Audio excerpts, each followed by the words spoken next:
1 trillion लॉन्गवो yuan और 10,000 combat power. तुम क्या चुनोगे? मैं हॉट गर्ल लाइव स्ट्रीम देख रहा था, तभी अचानक मेरी स्क्रीन पर दो ऑप्शन आ गए। बाईं तरफ 1 ट्रिलियन लॉन्गवो युआन थे, दाईं तरफ ड्रैगन बॉल वाली 10,000 कॉम्बैट पावर थी। मैंने थोड़ा माथा सिकोड़ा और सामने के ऑप्शन को देखा और धीरे से बोला, आखिर इसका मतलब क्या है? असली दुनिया में 10,000 कॉम्बैट पावर का क्या लेवल होता है? क्या गोलियां रोक सकती है? गोलियां होस्ट के लिए कोई खतरा नहीं होंगी। बिल्कुल नहीं। मिसाइलों का क्या? मिसाइलें भी बेकार हैं, बहुत आसान है। मैंने बिना सोचे ऑप्शन भी चुना। अब मैं सचमुच कोई मुझे हरा नहीं सकता। मैं उस 1 ट्रिलियन की परवाह क्यों करूं?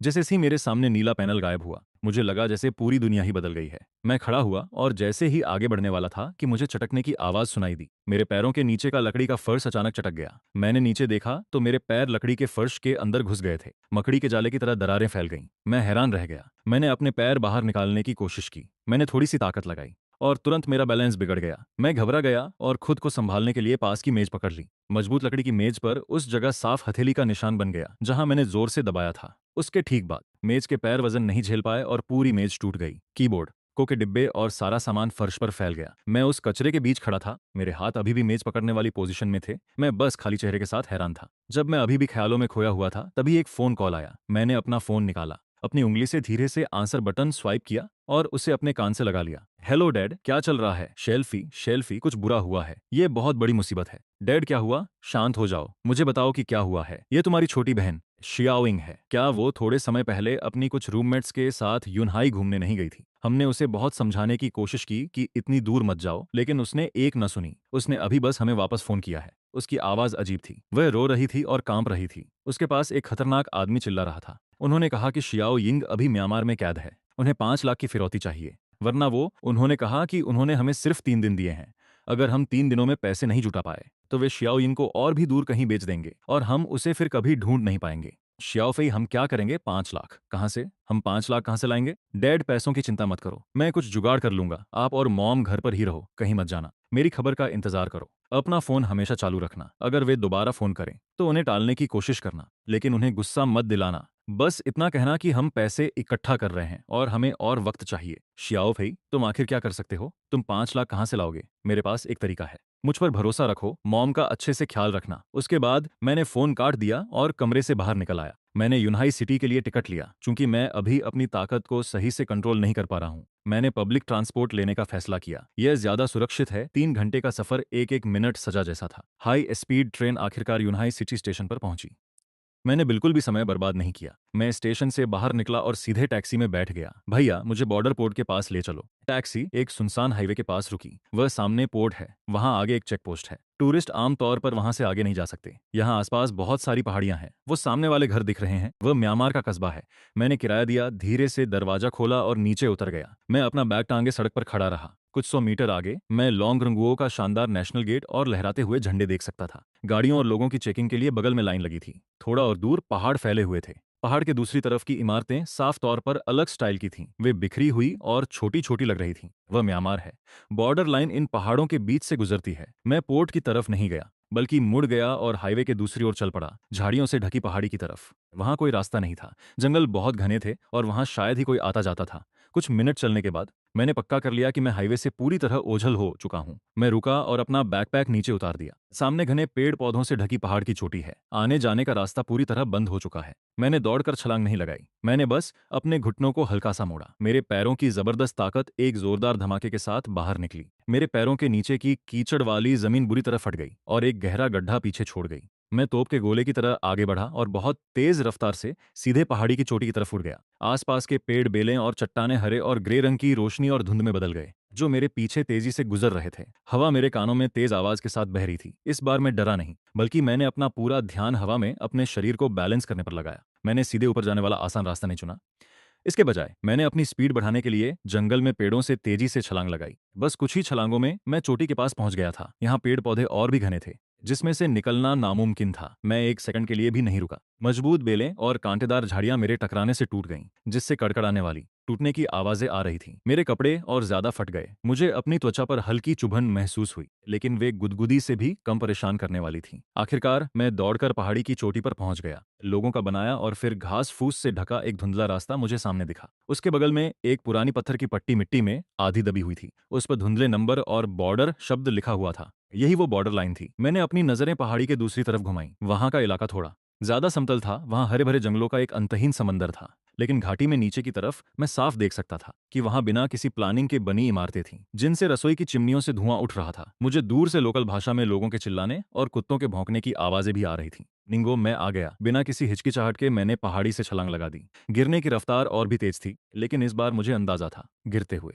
मैंने अपने हाथों पैरों का इस्तेमाल ढलान पर मौजूद पेड़ों और उभरी हुई चट्टानों को धक्का देने के लिए किया, ताकि झटके को कम कर सकूं। हालांकि मेरी हरकतें अभी भी थोड़ी अकड़ी हुई थीं। कुछ बार मैंने बहुत जोर से धक्का दिया, छोटे पेड़ों पर इतनी जोर से लात मारी कि वे बुरी तरह हिल गए, या चट्टानों की सतह पर इतनी जोर से पैर रखा कि पत्थर के टुकड़े हवा में उड़ गए। जब मैं जमीन पर उतरा तो मेरे पैरों ने जमीन पर फिर से 2 गहरे गड्ढे बना दिए, जिससे आसपास की पत्तियां हर तरफ उड़ने लगी। मैंने खुद को संभाला, जमीन पर आधा बैठकर, और चारों तरफ देखा। मैंने कामयाबी से पार कर लिया था।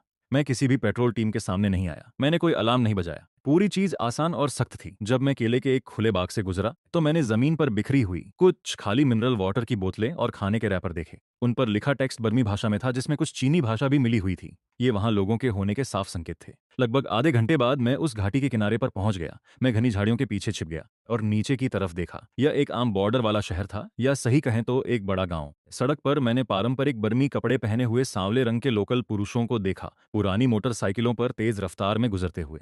मैंने कुछ चीनी मूल के लोग भी देखे, जो बिल्कुल चीन के लोगों की तरह कपड़े पहने हुए थे, जल्दी में चल रहे थे या पुरानी दुकानों के सामने इकट्ठा होकर बातें कर रहे थे। और भी गौर करने वाली बात यह थी कि शहर के किनारे पर पहाड़ी जंगल की तरफ ऊंची दीवारों से घिरे हुए कई इलाके थे। दीवारों के ऊपर कांटेदार तार लगे हुए थे, जिनमें से कुछ में तो करंट भी दौड़ रहा था। गेट पर यूनिफॉर्म पहने कुछ लोग थे, जो बंदूक के लिए पहरा दे रहे थे। वे लोग ध्यान से आसपास के इलाके पर नजर रखे हुए थे। शायद वही पार्क कंपाउंड थे। मेरी धड़कनें थोड़ी तेज हो गईं। मेरी बहन शायद उनमें से किसी एक के अंदर हो सकती थी, इन ऊंची दीवारों के पीछे फंसी हुई। लेकिन मैं जल्दबाजी में कोई कदम नहीं उठा सकता था। मुझे पहले और जानकारी चाहिए थी। जल्द ही मैं मेन स्ट्रीट के किनारे पहुंच गया। मेरी नजरें उस सिचुआन स्टाइल स्नैक शॉप पर टिक गईं। दुकान बहुत छोटी थी और गेट पर 2 फोल्डिंग टेबल रखी हुई थीं। एक एप्रन पहने भारी शरीर वाला एक चीनी आदमी कढ़ाई में कुछ भून रहा था। स्वादिष्ट खुशबू आ रही थी। दुकान में कोई और ग्राहक नहीं था। मैंने अपनी सांसों को थोड़ा नॉर्मल किया और अपने चेहरे के भावों को जितना हो सके उतना नॉर्मल दिखाने की कोशिश की। है बॉस, मुझे कुछ खाना है। उस आदमी ने ऊपर देखा। उसकी नजरें एक पल के लिए मेरे गंदे घास के दागों से भरे और फटे हुए कपड़ों पर ठहर गईं। उसकी आंखों में शक दिखाई दिया, लेकिन वह जल्दी ही अपने नॉर्मल भावों पर लौट आया। तुम्हें क्या ऑर्डर करना है? हमारे पास काइवान राइस नूडल्स और बाकी चीजें हैं। एक प्लेट फ्राइड राइस और एक बोतल पानी दे दो प्लीज। अभी आया। वह काम शुरू करने के लिए पीछे मुड़ा। मैंने मौका देखकर जल्दी से दुकान और बाहर की सड़क पर नजर दौड़ाई। दीवार पर कुछ पुराने पोस्टर और एक पीला पड़ चुका कैलेंडर लगा था। कोने में टीवी चालू था, जिस पर धुंधले बर्मी भाषा के प्रोग्राम चल रहे थे। फ्राइड राइस बहुत जल्दी आ गए। यह देखने में सादा और बहुत ज्यादा तेल वाला लग रहा था। मैंने डिस्पोजेबल चॉपस्टिक्स उठाई। इस बार मैंने अपनी ताकत को अच्छे से काबू में रखा और उन्हें तोड़ा नहीं। है दोस्त, तुम अभी अभी यहाँ आए हो, है ना? तुम नए लग रहे हो। हाँ, घर पर कुछ परेशानी हो गई थी। मैं यहाँ काम ढूंढने आया हूँ। उसने धुआं छोड़ा। उसकी आंखें मेरे चेहरे पर 1-2 बार घूमी। उसने इस बारे में और ज्यादा सवाल नहीं किए। उसने बस सीधे तौर पर कहा, यहाँ आसपास काम तो है, लेकिन उसमें घुसना आसान नहीं है। तुम्हारी हालत देखकर लग रहा है तुम्हें अभी तक कोई काम नहीं मिला है ना? नहीं बॉस, मैं सच में बहुत परेशान हूँ। मेरी छोटी बहन को यहाँ के लोग अपने साथ ले आए हैं। उन्होंने कहा कि उसे किसी पार्क ले गए हैं। मैं बस ये पूछना चाहता हूँ कि यहाँ आसपास कौन सी जगह हैं और वहाँ क्या हाल है। भाई, तुम इस तरह से पूछताछ नहीं कर सकते। यहाँ के मामले बहुत उलझे हुए और गहरे हैं। मैं जानता हूँ बॉस, मैं बस अंदाजा लेना चाहता हूँ ताकि मुझे पता चल सके कि क्या चल रहा है। मेरी छोटी बहन 19 साल की है। वो देखने में स्टूडेंट जैसी लगती है। उसके साथ उसकी 3 और क्लासमेट्स भी थीं। क्या तुमने उनके बारे में कुछ सुना है, या क्या तुम्हें पता है कि हाल ही में किसी पार्क में कोई नए लोग लाए गए हैं? मैं तुम्हें इसके पैसे दूंगा। अरे नहीं, पैसों की बात छोड़ो, तुम वैसे भी एक अच्छे आदमी लगते हो। मैं तुम्हें कुछ बातें बताता हूँ। इसे सुनने के तुरंत बाद तुम यहाँ से निकल जाना। मुसीबत मत खड़ी करना और किसी को मत बताना कि मैंने तुम्हें बताया है। इस शहर के आसपास 3 या 4 बड़े पार्क हैं। उत्तरी पहाड़ी घाटी में हैंगशेंग टेक पार्क, पूर्वी किनारे पर शिंत्यान्डी एंटरटेनमेंट सिटी, और यहाँ से थोड़ा और पश्चिम की तरफ जिन्हुआ इंटरनेशनल। ये सभी ऐसी खतरनाक जगहें हैं जो लोगों को बर्बाद कर देती हैं। तुम वहां किसी भी तरह से अंदर चले जाओ, वहां से बाहर निकलना लगभग नामुमकिन है। तुम्हारी बहन की उम्र की लड़की जो स्टूडेंट्स जैसी दिखती है, अगर वह पिछले कुछ दिनों में यहाँ आई है, तो मैंने हाल ही में यहाँ खाना खाने आए कुछ ग्राहकों को बात करते सुना था। वे कह रहे थे कि जिन्हुआ इंटरनेशनल में हाल ही में नया माल आया है। उस ग्रुप में कई जवान लड़कियां थीं जो सब रो रही थी। उन्होंने काफी हंगामा किया था। पक्का नहीं पता कि वह वही ग्रुप है जिसे तुम ढूंढ रहे हो। पश्चिम में जिन्हुआई इंटरनेशनल, वह जगह बहुत कड़ी सुरक्षा में रहती है। वहां बहुत से गुंडे हैं। और उन सबके पास बंदूकें हैं। वहाँ का इंचार्ज जियाजी है, वह यहीं का है और बहुत ही जालिम और खतरनाक है। उसके यहाँ के बड़े लोगों से संबंध है। भाई मेरी सलाह मानो, अगर वह सच में वहाँ फंस गई है। बॉस ने अपनी बात पूरी नहीं की, लेकिन उनका मतलब साफ था। मैंने चुपचाप सिर हिलाया और फ्राइड राइस का आखिरी निवाला मुंह में डाल दिया। Thanks boss. मैंने पैसे निकाले और टेबल पर रख दिए। वह पैसे खाने के दाम से थोड़े ज्यादा थे। बॉस ने उस पर एक नजर डाली, कुछ नहीं कहा और चुपचाप उसे अंदर रख लिया।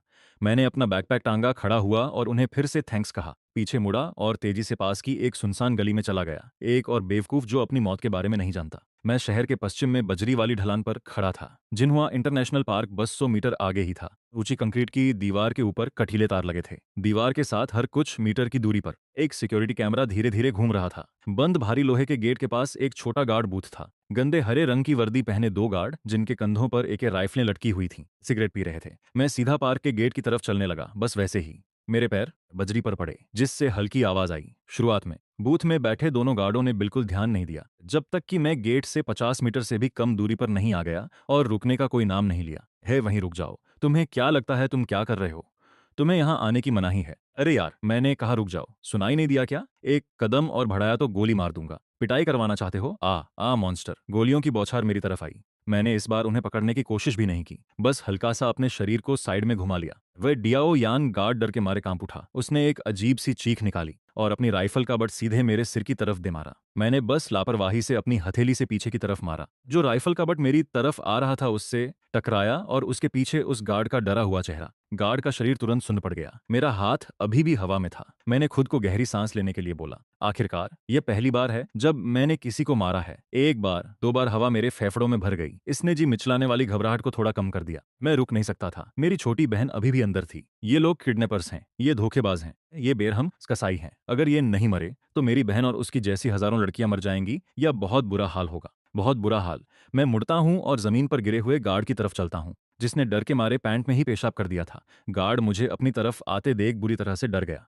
वह पीछे की तरफ घिसटने की कोशिश करता है। मैं उसकी तरफ देखता तक नहीं हूं। मेरी नजर उसकी कमर पर लटकी चीज पर पड़ती है। म्यान में फंसी एक बर्मीज मैशेट। चाजियान कौन सी बिल्डिंग है? कौन सा कमरा? ओ ऑफिस बिल्डिंग, बस सबसे ऊंची वाली, पूरी चौथी मंजिल, सबसे अंदर वाला कमरा। हम सिर्फ गेट की रखवाली करते हैं। मुझे मत मारो प्लीज। मैं मैशेट को हटाता हूं ठीक तभी जब गार्ड को लगता है कि वह खतरे से बाहर निकल गया है और वह राहत की सांस लेता है। मैं अपना पैर उठाता हूं और लापरवाही से उसके सीने पर हल्का सा लात मारता हूं। धड़ाम।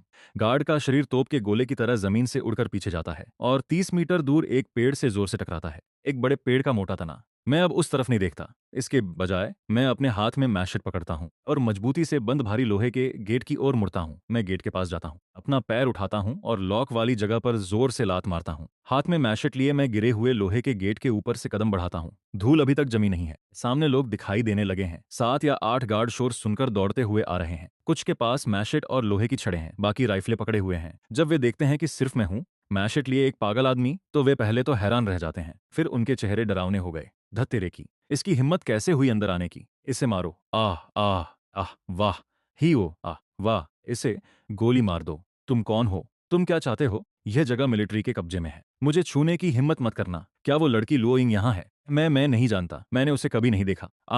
अभी बताओ, मेरी बहन कहाँ है? वह यहाँ नहीं है। उसे आज सुबह ले गए थे। कौन ले गया उसे? कहाँ ले गए? सच बताओ। मैं यंग मास्टर वांग हूँ। मैं वांग परिवार से हूँ। मैं यह पार्क सिर्फ वांग परिवार के लिए चलाता हूँ। यंग मास्टर वांग कुछ दिन पहले चेक करने आए थे ताकि नया आया हुआ सामान देख सकें। तुम्हारी बहन और बाकी लोग उसी का हिस्सा थे। यंग मास्टर वांग ने कहा कि हमें जनरल सू वेन के साथ अच्छे संबंध रखने की जरूरत है और हमें ताजे तोहफों की जरूरत है। इसलिए उन्होंने कहा कि उन्हें हाथ मत लगाना। वह आज सुबह उन चारों को ले गए। कहा कि वह उन्हें जनरल के साथ बांट लेंगे, 2-2 करके। मैंने सब बता दिया। मारना बंद करो। यह वांग परिवार क्या है? आखिर ये जनरल सू वेन कौन है? उसका ठिकाना कहाँ है? यहाँ उत्तरी म्यांमार में 4 सबसे ताकतवर परिवार हैं, झोउ, वू, झेंग और वांग। वे छोटे बड़े कई पार्क चलाते हैं। हमारा जिनहुई इंटरनेशनल वांग परिवार की प्रॉपर्टी में से एक है। वांग परिवार कई लोकल वॉरलॉर्ड्स के साथ मिला हुआ है और उन्हें पैसे और हथियार देता है। उनके पास अपनी सुरक्षा और अपना इलाका है। यंग मास्टर वांग आज अपने आदमियों को लेकर जनरल सू वेन के बेस गए हैं। जनरल सू वेन का ठिकाना कहाँ है? सही लोकेशन बताओ।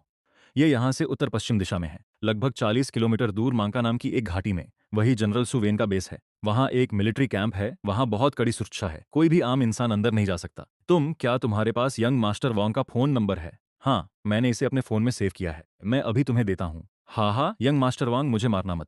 मैंने तुम्हें सब कुछ बता दिया है। मैं तुम्हें पैसे दे सकता हूँ, बहुत सारे पैसे। मैं ऑफिस बिल्डिंग से बाहर निकलता हूँ और पार्क के खुले मैदान में आ जाता हूँ। दोपहर की धूप अभी भी बहुत तेज है, जो जमीन पर फैली गंदगी और खून पर चमक रही है। मैं ऊपर देखता हूँ ताकि रास्ता समझ सकूं। वही उत्तर पश्चिम दिशा जिसका चाकाई ने नाम लिया था। अगले ही पल मैं एक गहरी सांस लेता हूँ। मेरा शरीर तोप के गोले की तरह हवा में उड़ जाता है और सीधे उत्तर पश्चिम की तरफ तेजी से भागता हूँ। कुछ ही मिनटों बाद आगे का नजारा बदलने लगता है। हम मांका घाटी में जनरल सुवेन के ठिकाने पहुंच गए हैं। मैं एक छोटी पहाड़ी पर जोर से उतरा। मेरे उतरने के झटके से जमीन में एक बड़ा गड्ढा बन गया। मेरी नजर नीचे मिलिट्री कैंप पर पड़ी। ये काफी बड़ा है। पूरी घाटी में टेंट और झोपड़ियां फैली हुई हैं। यहाँ कम से कम सैकड़ों लोग हैं। अरे चाची, क्या चल रहा है? मैंने तुमसे कहा था ना कि मैं जनरल के साथ हूँ।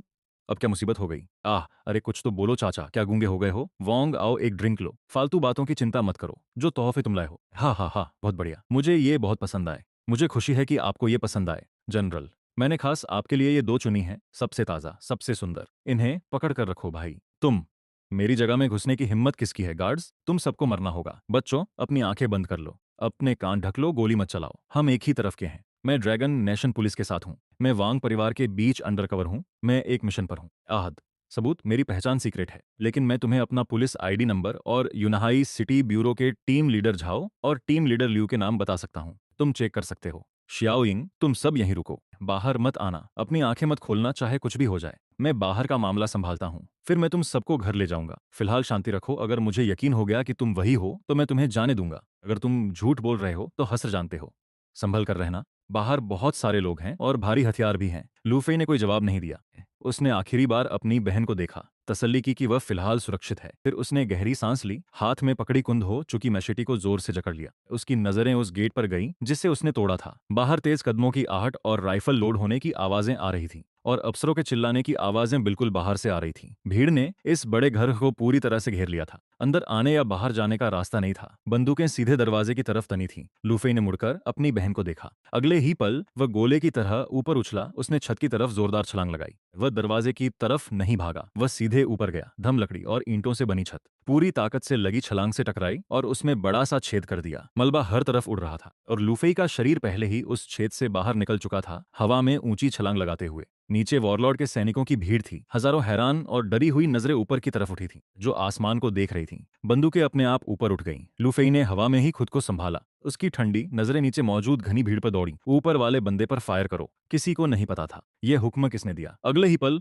तेज तूफान की तरह गोलियां चलने लगीं। चैप्टर 14। ली फेंग, ऊपर वाले बंदे पर फायर करो। शोर और गोलियों की बौछार शुरू हो गई, लेकिन हड़बड़ी में चलाई गई गोलियां निशाने से पूरी तरह भटक गईं। लूफे पहले ही एक पत्थर की तरह भीड़ में जा टकराया। धप!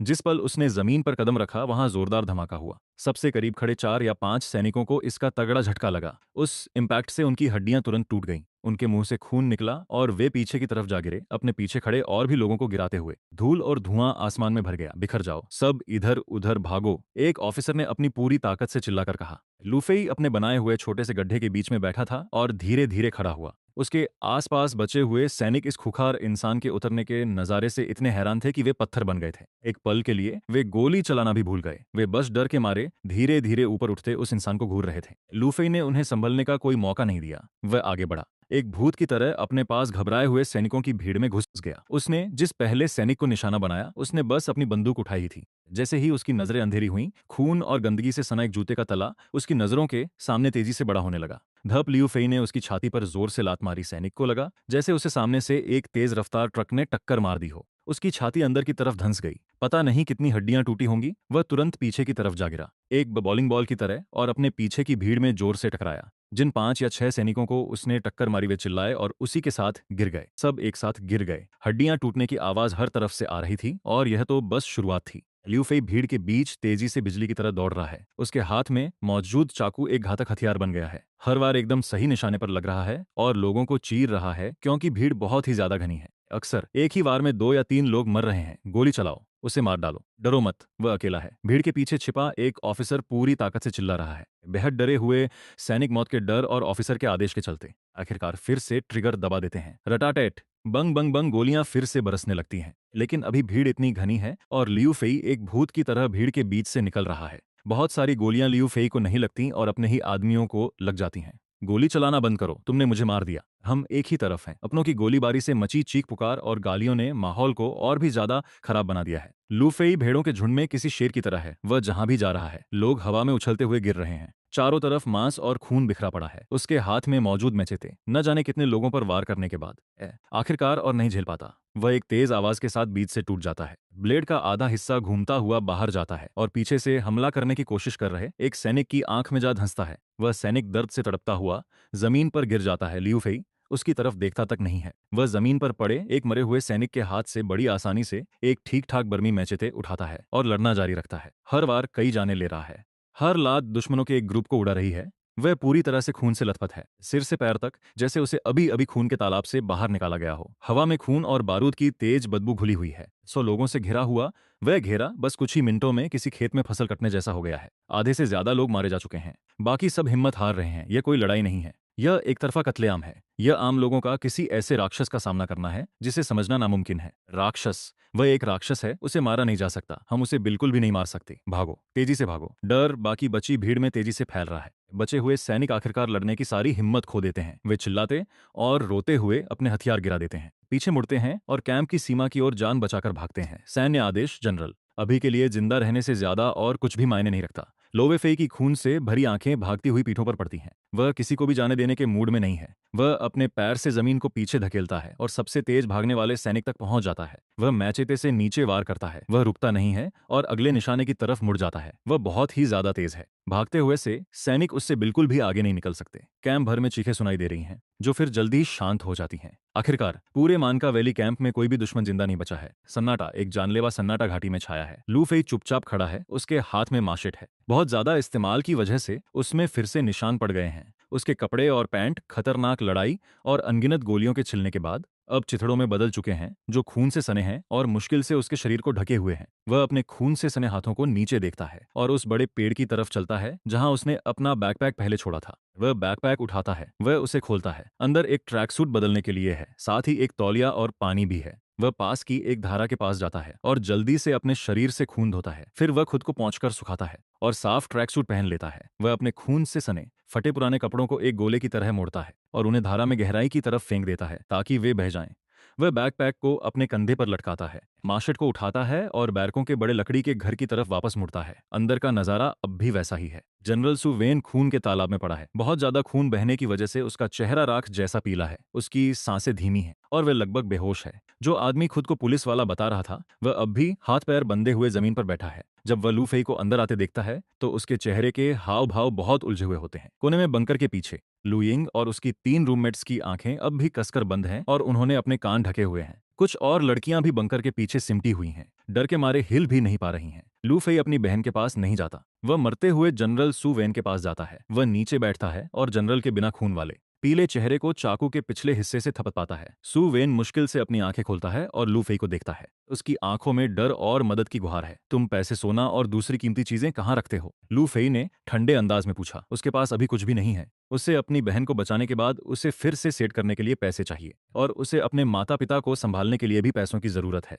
इस दुष्ट वॉरलॉर्ड ने पक्का आम लोगों से ढेर सारी दौलत लूटी होगी। सु वेन अपनी जान बचाना चाहता था और उसने कुछ भी छिपाने की हिम्मत नहीं की। उसने अपनी बची कुची ताकत लगाकर रुक रुक कर बताया, वह मेरे घर के पीछे वाली बिल्डिंग की 10वीं मंजिल पर है। बेडरूम के फर्श के नीचे एक छुपी हुई जगह है जहां सोने की ईंटें, कैश और एक रुई बैंक कार्ड रखा है। पासवर्ड है। उसने कुछ नंबर बोले। लियू फेई ने उन्हें लिख लिया। प्लीज मेरी जान बख्श दो, मैं तुमसे हाथ जोड़ता हूँ। तुम सारे पैसे ले सकते हो, सु वेन ने धीमी मरती हुई आवाज में गिड़गिड़ाते हुए कहा। लियू फेई ने उसे देखा। उसकी आंखों में कोई फर्क नहीं पड़ा। उस जैसे कमीने के सामने गिड़गिड़ाना बिल्कुल बेकार है। उसने अपना हाथ उठाया और हल्के से मैचेटी घुमाई। उसके चेहरे पर आखिरी बार रहम की गुहार रह गई। उसकी आंखें जल्दी ही बुझ गईं और वह मर गया। वॉरलॉर्ड का काम तमाम हो चुका था। लियू फेई खड़ा हुआ और बंधे हुए पुलिस वाले के पास गया। उसने अपने बैकपैक से चाचाई का फोन निकाला और उसे आदमी को थमा दिया। अपने सीनियर को कॉल करो। लियू फेई की आवाज शांत थी। इसे स्पीकर पर डालो। अपनी पहचान बताओ। उस आदमी ने सामने रखे फोन को देखा, फिर लियू फेई की ठंडी आंखों पर नजर डाली। वह जानता था कि यही उसका आखिरी मौका है। उसने अपने बंदे हाथों से कोशिश की, बड़ी मुश्किल से फोन चलाया और एक नंबर डायल किया। कॉल बहुत जल्दी उठ गई।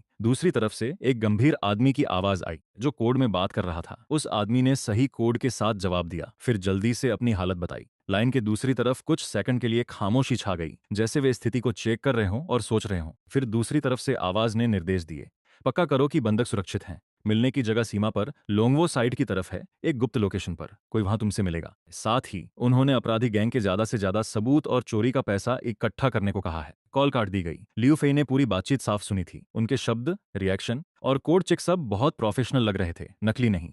उसके ज्यादातर शक दूर हो गए। वह नीचे बैठा और चाकू से उस आदमी के हाथ पैर बांधने वाली पट्टियों को काट दिया। ली फेंग, यूनहाई सिटी ब्यूरो का क्रिमिनल इन्वेस्टिगेशन डिटेचमेंट। उस आदमी ने अपने हाथों और पैरों की कलाई घुमाई जहां गला घोंटने के निशान थे। जैसे ही उसने खुद को इंट्रोड्यूस किया, लुओ फेई की तरफ देखते हुए उसकी आंखों में बहुत शुक्रगुजारी थी। शुक्रिया कॉमरेड, और आप पर भरोसा करने के लिए थैंक्स। क्या मैं आपका नाम जान सकता हूँ? Luo Fei. उसने बहुत छोटा सा जवाब दिया और उसके बाद कुछ नहीं कहा। मेरी बहन का नाम लुओ यिंग है। हम बाकी लड़कियों का क्या करें? और इसका क्या? ली फेंग ने तुरंत जवाब दिया, हमारे सीनियर ऑफिसर्स के ऑर्डर के मुताबिक हमें सभी बंधकों को सुरक्षित बॉर्डर रेंडेवू पॉइंट तक ले जाना होगा। हम यहाँ ज्यादा देर नहीं रुक सकते। सुएन का खेल खत्म हो चुका है। खबर सुनते ही उसके दुश्मन या दूसरी ताकतें जल्द ही यहाँ आ सकती हैं। हमें ट्रांसपोर्टेशन चाहिए। लाकी ने सिर हिलाया और बाहर की तरफ इशारा किया। वहां ट्रक और जीप मौजूद हैं। यंग मास्टर वांग जो कार चलाकर लाए थे वह भी काम आ जाएगी। ठह ही, ली फेंग ने जल्दी से कहा। कॉमरेड लुओ फेई, प्लीज बंधकों की सुरक्षा करें। ठीक है, मैं बाकी लड़कियों के सबूत और चुराए गए पैसों को लोड करने के लिए एक ट्रक ढूंढता हूँ। जनरल का सामान, सोने की ईंटें और कैश, आप इन्हें ले जाना और सौंप देना। लुओ फेई ने उसकी बात काट दी। मैं बैंक कार्ड रख रहा हूँ, मुझे पासवर्ड पता है। मुझे अपनी बहन और परिवार को फिर से सेटल करने के लिए पैसों की जरूरत है। ली फेंग ने उसकी तरफ देखा, एक पल के लिए सोचा और कोई मना नहीं किया। उसने सिर हिलाया। ठीक है, वैसे भी चोरी का पैसा रिकवर करना हमारे काम का हिस्सा है। यह बहुत बड़ी बात है कि आप हिस्सा वापस करने में मदद कर रहे हैं। इसके अलावा आप बैंक कार्ड को खुद संभाल सकते हैं। ली फेंग ने बाहर के भयानक नजारे से हो रही घबराहट को बर्दाश्त किया। वह जल्दी से बाहर निकला और एक मिलिट्री ट्रक ढूंढा जो अभी भी स्टार्ट हो सकता था, और उसे घर के नजदीक ले आया। फिर उसने और लुओ फेई ने जनरल सु वेन के घर से लूटी गई सोने की ईंटों के कई बक्से से और अलग अलग देशों की काफी कैश ट्रक पर लाद दी। लुओ फेई ने सिर्फ वह हुआ बैंक कार्ड अपने पास रखा और उसे अपनी जेब में डाल लिया। उसने उस एसयूवी को भी चेक किया जिसे यंग मास्टर वांग चलाकर यहाँ लाए थे। वह अच्छी कंडीशन में थी, चाबी अभी भी अंदर थी।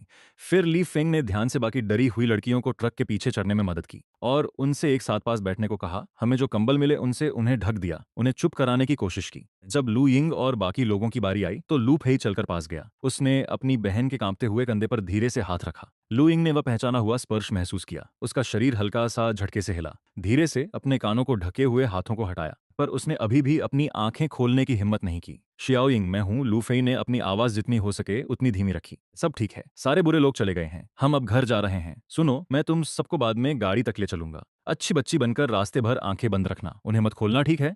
इंतजार करना जब तक मैं न कहूं कि सब ठीक है, तब तुम अपनी आंखें खोल सकती हो। जब लू यिंग ने घर शब्द सुना तो उसकी आंखों में फिर से आंसू आ गए। उसने जोर से सिर हिलाया। उसकी आवाज भारी थी, जैसे नाक बंद हो। ठीक है भाई, मैं वैसा ही करूंगी जैसा तुम कहोगे। मैं अपनी आंखें नहीं खोलूंगी। लू फेई ने प्यार से अपनी बहन के बालों को सहलाया। फिर वह नीचे झुका। उसने अपनी बहन को गोद में उठा लिया। लू यिंग अपने भाई की बाहों में दुबक गई। भाई की बाहों में उसे पहले से ज्यादा सुरक्षा और अपनापन महसूस हुआ। उसने अपनी आंखें कसकर बंद रखीं और अपना चेहरा उसके सीने में छिपा लिया। लू फेई अपनी बहन को लेकर लग्जरी गाड़ी की तरफ बढ़ा। ली फेंग ने पहले ही उनके लिए पैसेंजर वाली साइड का दरवाजा खोल दिया था। लू फेई ने ध्यान से अपनी बहन को पैसेंजर सीट पर बिठाया और उसकी सीट बेल्ट बांध दी। फिर दरवाजा बंद कर दिया। उसने और ली फेंग ने लू यिंग की रूममेट्स को भी गाड़ी में बैठाया। फिर उसने गाड़ी स्टार्ट की। ली फेंग भी ट्रक में बैठ गया। लू फेई ली फेंग के ट्रक के पीछे चला और उस वॉरलॉर्ड कैंप से दूर निकल गया जो अब खून से सनी नरक बन चुका था। चैप्टर 15। झाओ जियांगू गाड़ी कैंप के बाहर से गुजरी। उस आखिरी उबड़ खाबड़ रास्ते से होते हुए बराबर बनी सड़क पर आ गई। खिड़की के बाहर मांका वैली का खूनी नजारा पीछे छूट गया और धीरे धीरे जंगल की वजह से छिप गया। गाड़ी का एसी धीमी आवाज में चल रहा था। लू फेई ने दोनों हाथों से स्टीयरिंग व्हील पकड़ रखा था। उसकी नजरें उस मिलिट्री ट्रक पर थीं जिसे ली फेंग चला रहा था। पैसेंजर सीट पर बैठी लो यिंग ने अभी भी अपनी आंखें बंद कर रखी थीं। उसकी पलकें डर से कांप रही थी। उसने अपने फटे कपड़ों को हाथों से जोर से पकड़ रखा था। पिछली सीट पर उसकी 3 रूममेट्स एक दूसरे से चिपक कर बैठी थीं। उन्होंने भी अपनी आंखें कसकर बंद कर रखी थीं। उनके चेहरे का रंग उड़ गया था। वे डर के मारे कांप रही थीं। जब गाड़ी झटके से आगे बढ़ती तो लुओ फेई समझ गया कि वह उन्हें इस तरह डरे हुए नहीं छोड़ सकता। उसने धीमी और शांत आवाज में कहा, शियाओ यिंग और तुम लड़कियां भी, तुम अब अपनी आंखें खोल सकती हो। हम उस जगह से दूर आ चुके हैं, हम अब सेफ हैं। उसकी आवाज शांत गाड़ी में साफ सुनाई दी।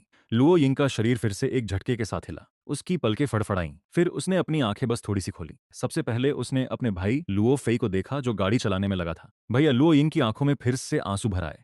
अचानक वह सिसकने लगी। कुछ कहना चाह रही थी पर सिसकियों की वजह से कुछ बोल नहीं पा रही थी। पिछली सीट पर बैठी तीनों लड़कियों ने भी एक एक करके अपनी आंखें खोली। सबसे पहले उन्होंने खिड़की के बाहर जंगल को तेजी से पीछे छूटते देखा। फिर उन्होंने पक्का किया कि वे उस भयानक जगह से दूर आ चुकी हैं। फिर उन्होंने लुओ फेई को गाड़ी चलाते देखा और उसके पास लुओ यिंग को रोते हुए देखा। थोड़ी देर की खामोशी के बाद वे अभी भी सदमे में थीं और रोने लगीं। सब ठीक है, अब सब खत्म हो गया है। लुओ फेई ने एक हाथ स्टेयरिंग से हटाया और अपनी बहन के कंधे को थपथपाया। उसकी हरकत थोड़ी अजीब थी। उसने धीरे से कहा, अब मत रो, अगर तुम्हारी आंखें सूज गईं तो मम्मी और पापा को बुरा लगेगा। उसने रियरव्यू मिरर में देखा और पिछली सीट वाली लड़कियों से कहा, तुम लोग भी सिर्फ हो, मैं लुओ फेई हूँ, लुओ यिंग का भाई। जब लड़कियों ने यह सुना तो वे और जोर से रोने लगी, लेकिन इस बार ये आंसू उस मुसीबत से बच निकलने की राहत के थे। उनमें से एक लड़की, जिसके बाल छोटे थे और जिसने चश्मा पहन रखा था, सिसकते हुए बोली, शुक्रिया, बहुत बहुत शुक्रिया लुओ फेई भैया, मैं चेन यू हूँ, हमें बचाने के लिए शुक्रिया। बाकी दो लड़कियों ने भी रोते हुए जल्दी जल्दी अपना नाम बताया, मैं झांग युए हूँ,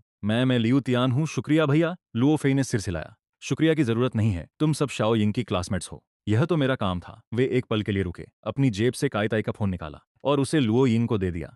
शाओ यिंग, पहले मम्मा और पापा को फोन करके बता दो कि तुम सुरक्षित हो, वे बहुत परेशान हो रहे होंगे। बात हो जाए तो अपनी क्लासमेट्स को भी घर वालों से बात करने देना, ताकि वे भी टेंशन फ्री हो जाएं। लुओ यिंग ने फोन ले लिया। उनकी कांपती उंगलियों ने नंबर दबाया। कॉल तुरंत लग गई। फोन के दूसरी तरफ से मम्मा की रोती हुई आवाज आई, हेलो, कौन बोल रहा है? मम्मा, मैं हूँ, मैं शाओ यिंग हूँ। जैसे ही लुओ यिंग ने बोला, उनके आंसू जो थोड़े थमे थे फिर से बहने लगे। मम्मा, मैं अब ठीक हूँ, भैया भैया ने मुझे बचा लिया है। दूसरी तरफ मम्मा की सिसकियां अचानक थम गईं। फिर वे जोर जोर से रोने लगी। यिंगिंग, मेरी बच्ची यिंगिंग, क्या तुम वाकई ठीक हो? तुम सच में बाहर आ गई? शॉफेई ने तुम्हें ढूंढ लिया। तुम लोग अभी कहाँ हो? क्या तुम सुरक्षित हो? चोट तो नहीं लगी? बैकग्राउंड में पापा की आवाज भी सुनाई दे रही थी। वे इतने खुश थे कि कुछ भी बोले जा रहे थे। लियू यिंग रोते रोते रुक रुक कर जवाब दे रही थी, हम बाहर निकल आए हैं, भैया यहाँ हैं, हम गाड़ी में हैं, बिल्कुल सुरक्षित हैं, कोई चोट नहीं आई है, बस थोड़ी सी घबरा गई थी। मम्मा रो मत, मैं अब सच में ठीक हूँ। मम्मा को शांत कराने के बाद उन्होंने पीछे बैठी चेन यू को फोन दिया और कहा, शाओ यू, अब तुम अपने घर वालों को कॉल करो।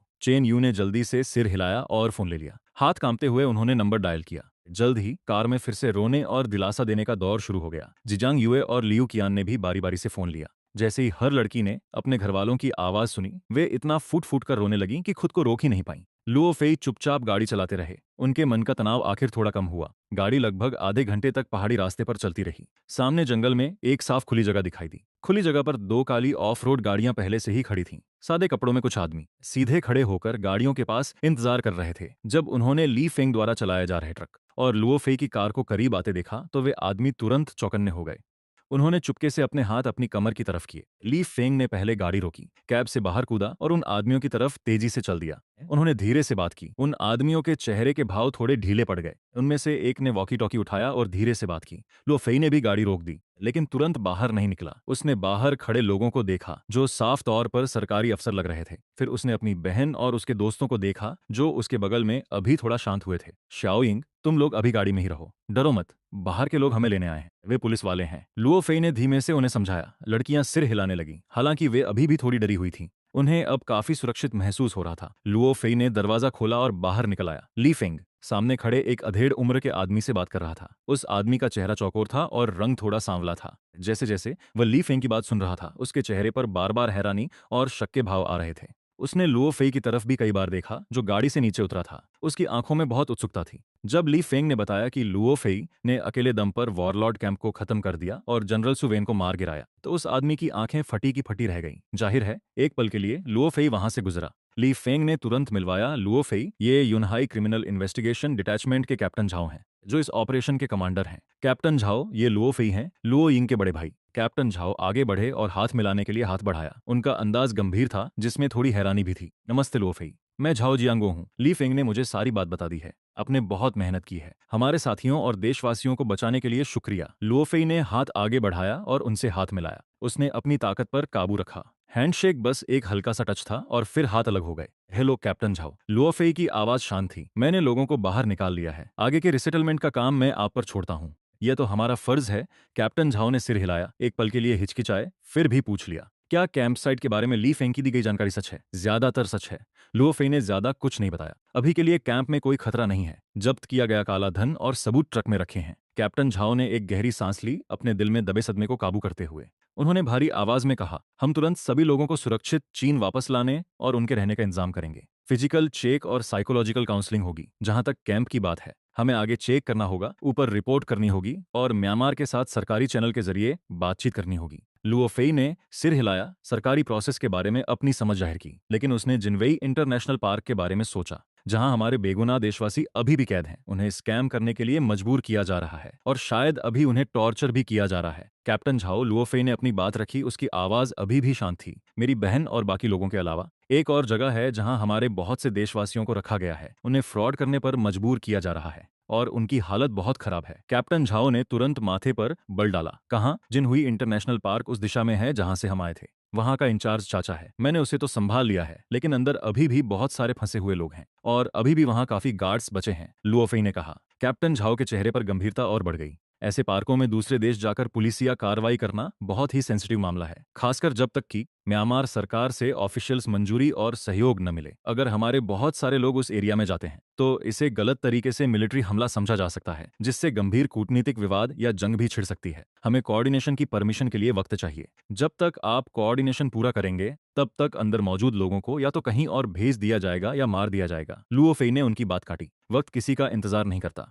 कैप्टन झाओ एक पल के लिए चुप रहे, फिर लुओ फेई की तरफ देखा। कॉमरेड लुओ फेई, तुम्हारा मतलब है मुझे जाना चाहिए? लुओ फेई ने पक्के इरादे से कहा। मैं अकेला जाऊंगा और सब लोगों को बाहर निकाल लाऊंगा। आपकी इसमें कोई जरूरत नहीं है तो कोई डिप्लोमेटिक दिक्कत भी नहीं होगी। अकेले? कैप्टन झाओ और ली फेंग ने लगभग एक साथ कहा। उनके चेहरे पर हैरानी थी। मुझे पार्क के हालात के बारे में थोड़ी जानकारी है। गार्ड्स के हथियार वॉरलॉर्ड्स के मुकाबले कुछ भी नहीं है। लुओ फेई ने साफ कहा। इसके अलावा मैं सिर्फ लोगों को बचाने जा रहा हूँ, लड़ने के लिए नहीं। मैं लोगों को बाहर निकाल लाऊंगा और उन्हें सुरक्षित जगह भेज दूंगा। उसके बाद आप बाकी चीजें संभाल सकते हैं। कैप्टन झाओ और ली फेंग ने एक दूसरे की तरफ देखा और दोनों की आंखों में दुविधा साफ थी। मैं आपके साथ चलूंगा, ली फेंग अचानक बोला। उसकी नजरों में पक्का इरादा था। मैं वहां के हालातों को अच्छे से जानता हूँ। इसके अलावा मैं एक पुलिस ऑफिसर हूँ। फंसे हुए लोगों को बचाना मेरा फर्ज है। हम एक ट्रक ले लेंगे ताकि ज्यादा लोग उसमें आ सकें। लुओ फेई ने उसे देखा और फौरन मना नहीं किया। एक और हेल्पर जो इलाके को अच्छी तरह जानता हो, खासकर कोई ऑफिसर बाद में लोगों को सेटल करने में मदद कर सकता है। लेकिन उसने फिर भी कैप्टन झाओ की तरफ देखा। कैप्टन झाओ की भौहें तन गई थीं। साफ लग रहा था कि वे बहुत उलझन में हैं। आखिरकार उन्होंने दांत पीसकर कहा, ठीक है ली फेंग, तुम कॉमरेड लुओ फेई की मदद करो। लोगों को बचाना तुम्हारी पहली प्राथमिकता होनी चाहिए। अपनी सुरक्षा का ध्यान रखना, हर वक्त टच में रहना। मैं यहाँ होस्टेज हैंडओवर और बाकी काम देख लूंगा। उन्होंने एक रिस्की लेकिन काम का फैसला लिया था। जी सर। ली फेंग अटेंशन में खड़ा हो गया। उसके चेहरे पर गंभीरता थी। लुओ फेई ने सिर हिलाया। बर्बाद करने के लिए वक्त नहीं है, चलो अभी निकलते हैं। वह मुड़ा और उस एसयूवी की तरफ चलने लगा जिसे वह चला कर लाया था। दरवाजा खोला और अपनी बहन लुओ यिंग को उसे घबराहट से देखते हुए पाया। भाई, क्या अब हम घर जा सकते हैं? लुओ है नीचे झुका, अपनी बहन की आंखों में देखा और अपनी आवाज को थोड़ा हल्का और नॉर्मल रखने की कोशिश की। मैं उन बाकी अंकल, आंटी, भाइयों और बहनों को बचाने जा रहा हूं जिन्हें बुरे लोगों ने पार्क में बंद कर रखा है। मैं जल्दी वापस आ जाऊंगा, तुम जाओ। पहले अंकल झाओ के साथ वापस जाओ भाई, ये बहुत खतरनाक है, प्लीज मत जाओ। लुओ यिंग ने उसका हाथ कसकर पकड़ लिया। उसकी आंखों में फिर से आंसू भर आए। उन लोगों के पास बंदूकें हैं। घबराओ मत, तुम्हारा भाई बहुत टफ है। देखो, मैंने तुम्हें बचा लिया ना। लुओ फेई ने अपनी बहन के बालों को सहलाया और मुस्कुराया। भले ही वह मुस्कान थोड़ी बनावटी लग रही थी। बच्ची बनो, अंकल झाओ के साथ जाओ। मैं वादा करता हूं कि मैं बहुत जल्दी तुम्हारे पास वापस आ जाऊंगा। लुओ यिंग ने अपने भाई की पक्की आंखों की तरफ देखा और जान गई कि वह उसे रोक नहीं पाएगी। उसने अपने होंठ काटे, आंखों में आंसू लिए सिर हिलाया और उसका हाथ छोड़ दिया। ओ ठीक है, अपना ध्यान रखना, जल्दी वापस आना, मैं आऊंगा। लुओ फेई ने पीछे की सीट पर बैठी तीनों लड़कियों की तरफ सिर हिलाया, फिर कार का दरवाजा बंद कर दिया। वह कैप्टन झाओ की तरफ बढ़ा। मेरी बहन और उसकी क्लासमेट्स, मैं इन्हें आपकी जिम्मेदारी में छोड़ता हूँ। कैप्टन झाओ ने सीरियस होकर कहा, चिंता मत करो, हम पक्का करेंगे कि वे पूरी तरह सुरक्षित रहें और उनकी सही से देखभाल हो। लुओ फेई ने और कुछ नहीं कहा, अपना बैकपैक कंधे पर लटकाया और मिलिट्री ट्रक की तरफ चलने लगा। ली फेंग पहले से ही ड्राइवर की सीट पर बैठा था। लू फेई ने पैसेंजर का दरवाजा खोला और अंदर बैठ गया। ट्रक चालू हुआ। उसने यू टर्न लिया, उसी रास्ते पर वापस चला जहां से वे आए थे और जिन्हुआई इंटरनेशनल पार्क की तरफ एक बार फिर से बढ़ने लगा। लुओ फेई ने रियरव्यू मिरर में अपनी छोटी बहन को देखा जो एसयूवी की खिड़की से चिपकी हुई थी और जितनी जोर से हो सके उसे हाथ हिला रही थी। उसका नन्हा सा चेहरा चिंता से भरा हुआ था। कैप्टन झाओ और बाकी सादे कपड़ों वाले अफसर ने पहले ही लड़कियों के लिए गाड़ी बदलने का इंतजाम शुरू कर दिया था। अध्याय 16। गुस्से में वांग तियानचिंग। ट्रक के अंदर बहुत शांति थी। वहां बस इंजन की आवाज और सड़क पर टायरों के रगड़ने की हल्की सरसराहट सुनाई दे रही थी। लूफी ने चुप्पी तोड़ी। ऑफिसर ली, उत्तरी म्यांमार में 4 बड़े परिवारों जो वू जुंग वांग के अलावा यहाँ कितने वॉरलॉर्ड्स हैं? क्या सरकारी फौजें उन्हें कंट्रोल नहीं कर सकती? ली फेंग ने गंभीर होकर कहा, वॉरलॉर्ड्स तो काफी सारे हैं, दर्जनों ग्रुप्स। छोटे और बड़े पक्का हैं। सो विन जैसे लोग जिनका अपना इलाका है, ऐसे एक दर्जन से ज्यादा हैं जिनके पास काफी ताकत भी है। आमतौर पर पर्दे के पीछे से उन्हें हर तरह की ताकतों का सपोर्ट रहता है। कुछ के तो म्यांमार की सरकार के खास गुटों से भी कनेक्शन है। सरकारी फौजें ली फेंग की आवाज में बेबसी थी ऑफिशियली, तो उन्हीं को इंचार्ज होना चाहिए और वे हर समय ऑपरेशन चलाते भी हैं। लेकिन ये वॉरलॉर्ड्स जिन इलाकों में कब्जा किए हुए हैं वे ज्यादातर गहरे पहाड़ी जंगल हैं। वहां का इलाका मुश्किल है, बचाव करना आसान और हमला करना मुश्किल है। ऊपर से उनके पीछे जो फायदे की जंजीरें हैं वे बहुत गहरी हैं। आप उन्हें पूरी तरह खत्म नहीं कर सकते। उनका वापस उभर आना नॉर्मल बात है। ज्यादातर समय सरकारी फौजें, वॉरलॉर्ड्स, स्थानीय एथनिक मिलिशिया और वे क्रिमिनल परिवार जिनका हमने अभी जिक्र किया, ये सब फायदों का एक बैलेंस बनाकर चलते हैं। या यूं कहें कि एक अनकहा समझौता है। लूफेई चुपचाप सुन रहा था, तो इसका मतलब है तो जब अचानक पतन होगा तो शायद इस इलाके का बैलेंस बिगड़ जाएगा। वांग परिवार, लूफेई ने पूछना जारी रखा, उनकी ताकत कैसी है? 4 परिवारों में उनका क्या नंबर है? वांग परिवार। ली फेंग एक सेकंड के लिए रुककर सोचने लगा। दौलत और उनके कंट्रोल वाले पार्क्स की संख्या के हिसाब से वे शायद दूसरे या तीसरे नंबर पर हैं, लेकिन वे पूरे ग्रुप में सबसे ज्यादा घमंडी और आक्रामक हैं। और वॉरलॉर्ड्स के साथ उनके सबसे गहरे संबंध हैं, खासकर बोविन के साथ। यंग मास्टर वांग अभी के दौर में वांग परिवार के मेन आदमी हैं। वह बेरहम और क्रूर है और बेहद अयाश भी है। अब जब यंग मास्टर वांग और सोविन दोनों मर चुके हैं तो लुओफे की आवाज में कोई इमोशन नहीं थे। वांग परिवार क्या करेगा, यह सबसे बड़ा और जरूरी सवाल है। ली फेंग कुछ सेकंड के लिए चुप रहे और फिर धीरे से बोले, वे पक्का बदला लेंगे। उन्होंने अपना एक जरूरी बिजनेस पार्टनर खोया है और साथ ही परिवार का एक सीधा वारिस भी। उनकी इज्जत भी गई है और फायदा भी। वांग परिवार जिस तरह से काम करता है, वे ये पता लगाने में कोई कसर नहीं छोड़ेंगे कि ये किसने किया, और फिर बहुत बुरी तरह बदला लेंगे ताकि दूसरी ताकतों को डरा सकें और अपने लोगों को काबू में रख सकें। वे एक पल के लिए रुके, उनकी आवाज में फिक्र साफ दिख रही थी। लुओ फेई, क्या लोगों को बचाते वक्त तुमने बहुत सारे सुराग छोड़े हैं? क्या कोई चांस है कि वे तुम्हें ढूंढ लें? लुओ फेई ने याद किया कि उसने जिन हुई इंटरनेशनल और मांका बैरक्स में क्या किया था। बहुत सारे उसने सच मान लिया। पार्क में लोगों ने मुझे देखा था। बैरक्स में शायद ही कोई जिंदा बचा है। ली फेंग ने ट्रक में एक गहरी सांस ली। तो फिर बहुत ज्यादा चांस है कि वे सुरागों का पीछा करते हुए तुम तक और तुम्हारे परिवार तक पहुंच जाएंगे। ली फेंग का लहजा और भी गंभीर हो गया। वांग परिवार के देश में बहुत सारे मुखबिर और बिजनेस हैं, खासकर सीमा से सटे इलाकों में। हो सकता है वे ड्रैगन कंट्री की जमीन पर खुलकर बड़े पैमाने पर हमला करने की हिम्मत न करें, लेकिन वे घटिया चालें चल सकते हैं या हिटमैन हायर कर सकते हैं। ऐसी चीजों से आप कभी पूरी तरह सुरक्षित नहीं रह सकते। लुओ फेई को ठीक इसी बात की सबसे ज्यादा चिंता थी। उसे खुद के लिए डर नहीं था। उसका शरीर जो परमाणु बम का धमाका झेल सकता था, उसे किसी भी खुले हमले या धोखे का सामना करने का भरोसा देता था। लेकिन उसके माता पिता का क्या?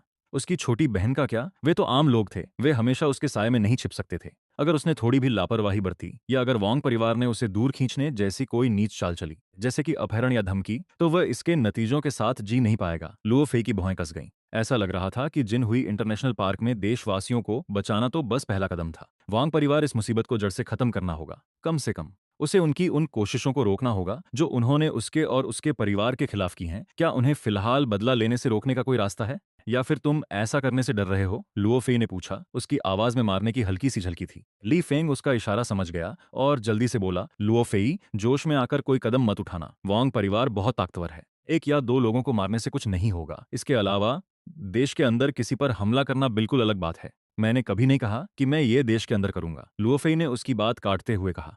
ली फेंग एक पल के लिए चौंक गया, फिर उसने तुरंत लुओ फेई का प्लान समझ लिया। हमें इसके लिए खुफिया जानकारी चाहिए होगी। ली फेंग ने सीधे मना नहीं किया। इसके बजाय उसने संभल कर कहा, चलो पहले पार्क के काम निपटा लेते हैं। वांग परिवार वाली बात पर मैं देखता हूं कि क्या मैं अपने जान पहचान वालों से उनके रिएक्शन और अगले कदमों का पता लगा सकता हूं।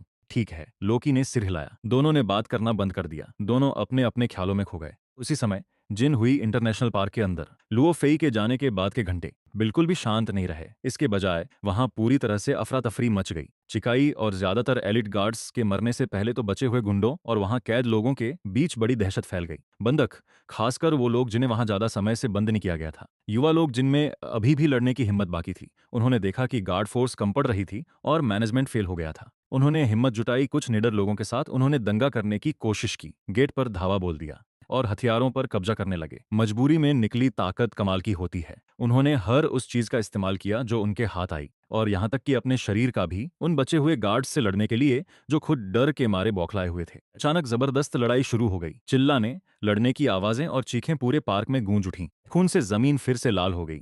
लेकिन आखिर यह हमला बहुत जल्दबाजी में किया गया था। हालांकि बचे हुए गार्ड डरे हुए थे, उनके पास हथियार थे और वे काफी बेरहम थे। और सबसे जरूरी बात, डिप्टी सुपरवाइजर लेवल के कई छोटे लीडर्स ने स्थिति संभाल ली थी। उन्होंने अपने वॉकी टॉकी पर चिल्लाकर बाकी बचे सभी से लोगों को इकट्ठा किया और विद्रोह को और भी बेरहमी से कुचलने का आदेश दिया। रेसिस्टेंस के कुछ लीडर्स को वहीं मार डाला गया, उनकी लाशों को चेतावनी के तौर पर खुले मैदान में घसीट कर डाल दिया गया। रेसिस्टेंस में शामिल और लोगों को बुरी तरह पीटा गया, फिर उन्हें पानी वाली कालकोठरियां अंधेरी, तंग जेलों में डाल दिया गया। पार्क में दिल दहला देने वाली चीखें गूंज रही थीं, जिसने सबको पूरी तरह डरा दिया था। बाकी बेचैन बंधकों को उन्होंने विरोध करने का ख्याल ही छोड़ दिया। दंगे को शांत करने के बाद लो लेवल के कुछ लीडर्स अब भी बहुत डरे हुए थे। चिकाई के खून से सने ऑफिस में जमा होकर वे फर्श पर पड़ी लाशों को देख रहे थे। उनके मन में बस डर और घबराहट भरी थी। आखिर यह सब किसने किया? बॉस चिकाई बस ऐसे ही मर गए। एक निशान वाले चेहरे वाले लीडर की आवाज कांप रही थी। वह कोई इंसान नहीं है, पक्का इंसान नहीं है। यहां तक कि गोलियां भी उसे नहीं मार सकी। अब हम क्या करें? पार्क का बुरा हाल है। हम यंग मास्टर वांग से बात नहीं कर पा रहे हैं। बॉस चिकाई भी मर चुके हैं। तीसरा लीडर पूरी तरह से उलझन में था। उस निशान वाले आदमी ने अपने दांत पीसे। उसकी आंखों में एक चमक आ गई। हमें घबराना नहीं चाहिए। पहले शांत रहते हैं। सारा सीसीटीवी फुटेज निकालो, देखो कि वह मॉन्स्टर असल में दिखता कैसा है। फिर तुरंत वांग फैमिली से संपर्क करो, उन्हें यहाँ की पूरी स्थिति बताओ। अब जब चिकाई मर चुके हैं और हम यंग मास्टर वांग तक नहीं पहुंच पा रहे हैं, तो यह हमारे लिए एक मौका हो सकता है। जब दूसरों ने यह सुना तो उनकी आंखें भी चमक उठीं। अफरा तफरी का मतलब खतरा है, लेकिन इसका मतलब ऊपर की पोस्ट पर जाने का मौका भी हो सकता है। उन्होंने तुरंत कदम उठाया। एक तरफ उन्होंने बचे हुए गार्ड्स को बंधकों पर निगरानी और सख्त करने का आदेश दिया। दूसरी तरफ उन्होंने सर्विलांस रूम में लोगों को भेजा ताकि लुओफेई के घुसने के समय का सारा फुटेज मिल सके। जल्द ही धुंधली वीडियो के कुछ हिस्से क्लिप किए गए। वीडियो में दिख रही आकृति किसी भूत की तरह तेजी से चल रही थी। उसे खोपड़ियां तोड़ते और गोलियों की बौछार के बीच आगे बढ़ते देख वीडियो देख रहे हर लीडर और गार्ड का डर के मारे बुरा हाल हो गया। उनकी रीढ़ में एक सिहरन दौड़ गई। यह ताकत और रफ्तार किसी आम इंसान की नहीं हो सकती। उन्होंने जरूरी वीडियो क्लिप्स, चाय की मौत की रिपोर्ट और हैवी पार्क के नुकसान की रिपोर्ट भेजी। तुरंत वांग परिवार के पास उत्तरी म्यांमार में एक भारी सुरक्षा वाली शानदार हवेली के अंदर स्टडी रूम में 50 साल की उम्र का एक आदमी जिसने टैंक सूट पहना है, वह वांग तियानचिंग है। वांग परिवार का मौजूदा मुखिया गुस्से से लाल चेहरे के साथ अभी अभी मिले मैसेज को देख रहा था। उसके हाथ में मौजूद पर्पल क्ले टी कप टूट गया। जिन हुई इंटरनेशनल पर हमला हुआ था। चाई मर चुका है। दर्जनों गार्ड मारे गए या घायल हुए। वांग तियानचिंग की आवाज बर्फ जैसी ठंडी थी। हर शब्द में जान लेने की धमकी थी। यह किसने किया? क्या तुमने पता लगा लिया? नीचे खड़े कई भरोसेमंद आदमी हाथ नीचे किए हुए इतने डरे हुए थे कि कुछ बोल नहीं पा रहे थे। इंटेलिजेंस संभालने वाला एक भरोसेमंद आदमी खुद को मजबूर कर आगे बढ़ा। परिवार के मुखिया जानकारी के मुताबिक पार्क से भेजा गया वीडियो। हमलावर सिर्फ एक था, लेकिन उसके लड़ने की ताकत वह वाकई कमाल की है, आम लोगों की क्षमता से कहीं ज्यादा। यह रहा वीडियो। उसने कंप्यूटर चलाकर वह धुंधली फुटेज चलाई। वांग तियानचिंग स्क्रीन को लगातार घूरता रहा। उस आदमी को लोगों को मारते हुए देख रहा था। उसकी आंखें लगातार सिकुड़ रही थीं। एक विशाल आपराधिक साम्राज्य चलाने वाले टाइकून के तौर पर उसने अनगिनत बेरहम लोग देखे हैं, लेकिन वीडियो में जो अभी दिख रहा है वह उसकी समझ से बाहर है। एक अकेला आदमी, बस एक आदमी मेरे पूरे पार्क को बर्बाद कर दिया और चाय को मार डाला। वांग तियानचिंग बुदबुदाया। फिर उसने झटके से ऊपर देखा। जून हाओ कहाँ है? क्या मेरा बेटा जून हाओ आज सुवेन की जगह नहीं गया था? उससे अभी संपर्क करो। उसे कहो कि आदमियों को लेकर वहां की स्थिति देखे। रुको, उसे कहना कि सावधान रहे और अपने साथ भारी हथियार भी ले जाए। उसका आदमी जल्दी से यंग मास्टर वांग जूनहाओ से संपर्क करने लगा,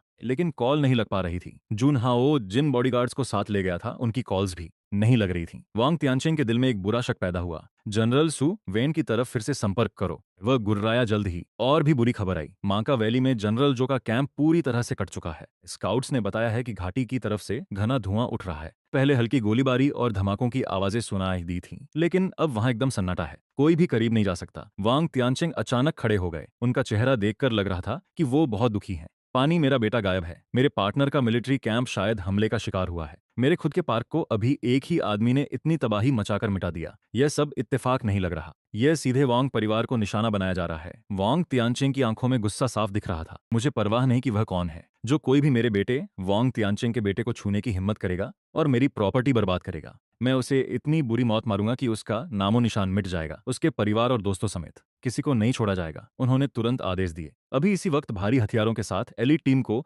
जिन्हुआई इंटरनेशनल पार्क भेजो ताकि सुरक्षा अपने हाथ में ले सके। हमलावर के बारे में सारे सुराग पता लगाओ, खास तौर पर ऐसी जानकारी जिससे उसकी पहचान पता चल सके। एलिट्स की एक और टीम मांका वैली भेजो। किसी भी हाल में हालात का पता लगाओ और वांग जुनहाओ को ढूंढो। देश भर में मौजूद सभी मुखबिरों और जान पहचान वालों को अलर्ट कर दो। बॉर्डर की हलचल पर कड़ी नजर रखो, खास तौर पर इन दो घटनाओं से जुड़ी कोई भी जानकारी, चाहे वह किसी व्यक्ति के बारे में हो या बाकी तीन परिवारों और हमारे सहयोगी वॉरलॉर्ड से संपर्क करें। उन्हें हालात के बारे में बताओ, दबाव बनाएं और जॉइंट इन्वेस्टिगेशन शुरू करें। एक के बाद एक आदेश जारी किए गए। उत्तरी म्यांमार में वांग परिवार की सारी ताकत पूरी रफ्तार से पागलों की तरह काम पर लग गई। Longwo border Yunnan Hai municipal public security bureau Zhao Jianguo ने अभी अभी लुओ यिंग और दूसरी लड़कियों को सुरक्षित जगह पहुंचा दिया था। वह अकेले एक सीक्रेट कम्युनिकेशन रूम में गए और सीधे सीनियर अधिकारियों की सुरक्षित लाइन से जुड़ गए। स्क्रीन जल उठी और उस पर एक बूढ़ा आदमी दिखा जिसके चेहरे पर सख्ती थी। रिपोर्ट दो। बूढ़े आदमी ने छोटे में कहा। डायरेक्टर झाओ ने एक गहरी सांस ली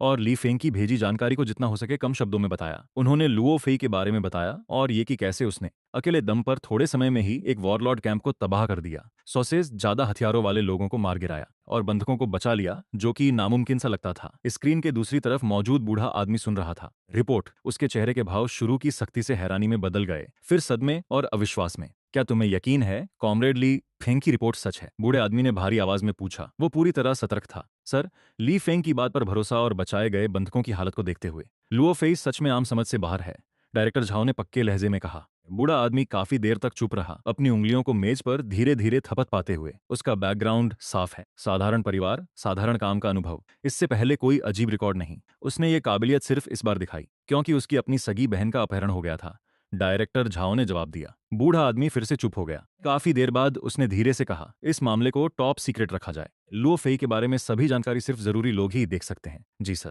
जहां तक उसके लोगों को बचाने के लिए पार्क में वापस जाने की बात है। बूढ़ा आदमी रुका और खामोशी से मान गया, लेकिन ली फेंग के जरिए उसे सही सलाह देते रहो ताकि फालतू जानमाल का नुकसान न हो। साथ ही वांग परिवार और उनसे जुड़े क्रिमिनल ग्रुप्स की ज्यादा से ज्यादा खुफिया जानकारी निकालो। यह आदमी एक तेज तलवार है जिसे आम तरीके से नहीं आंका जा सकता। अगर सही इस्तेमाल हुआ तो यह उत्तरी म्यांमार के उस नासुर को काट सकता है। अगर गलत इस्तेमाल हुआ तो बूढ़े आदमी ने अपनी बात पूरी नहीं की, लेकिन डायरेक्टर झाओ शब्दों के पीछे का खतरा समझ गए। ठीक है सर, मैं ली फेंग के साथ संपर्क में रहूंगा। मुझे प्रोग्रेस की रिपोर्ट कभी भी दे देना। कॉल खत्म हुई।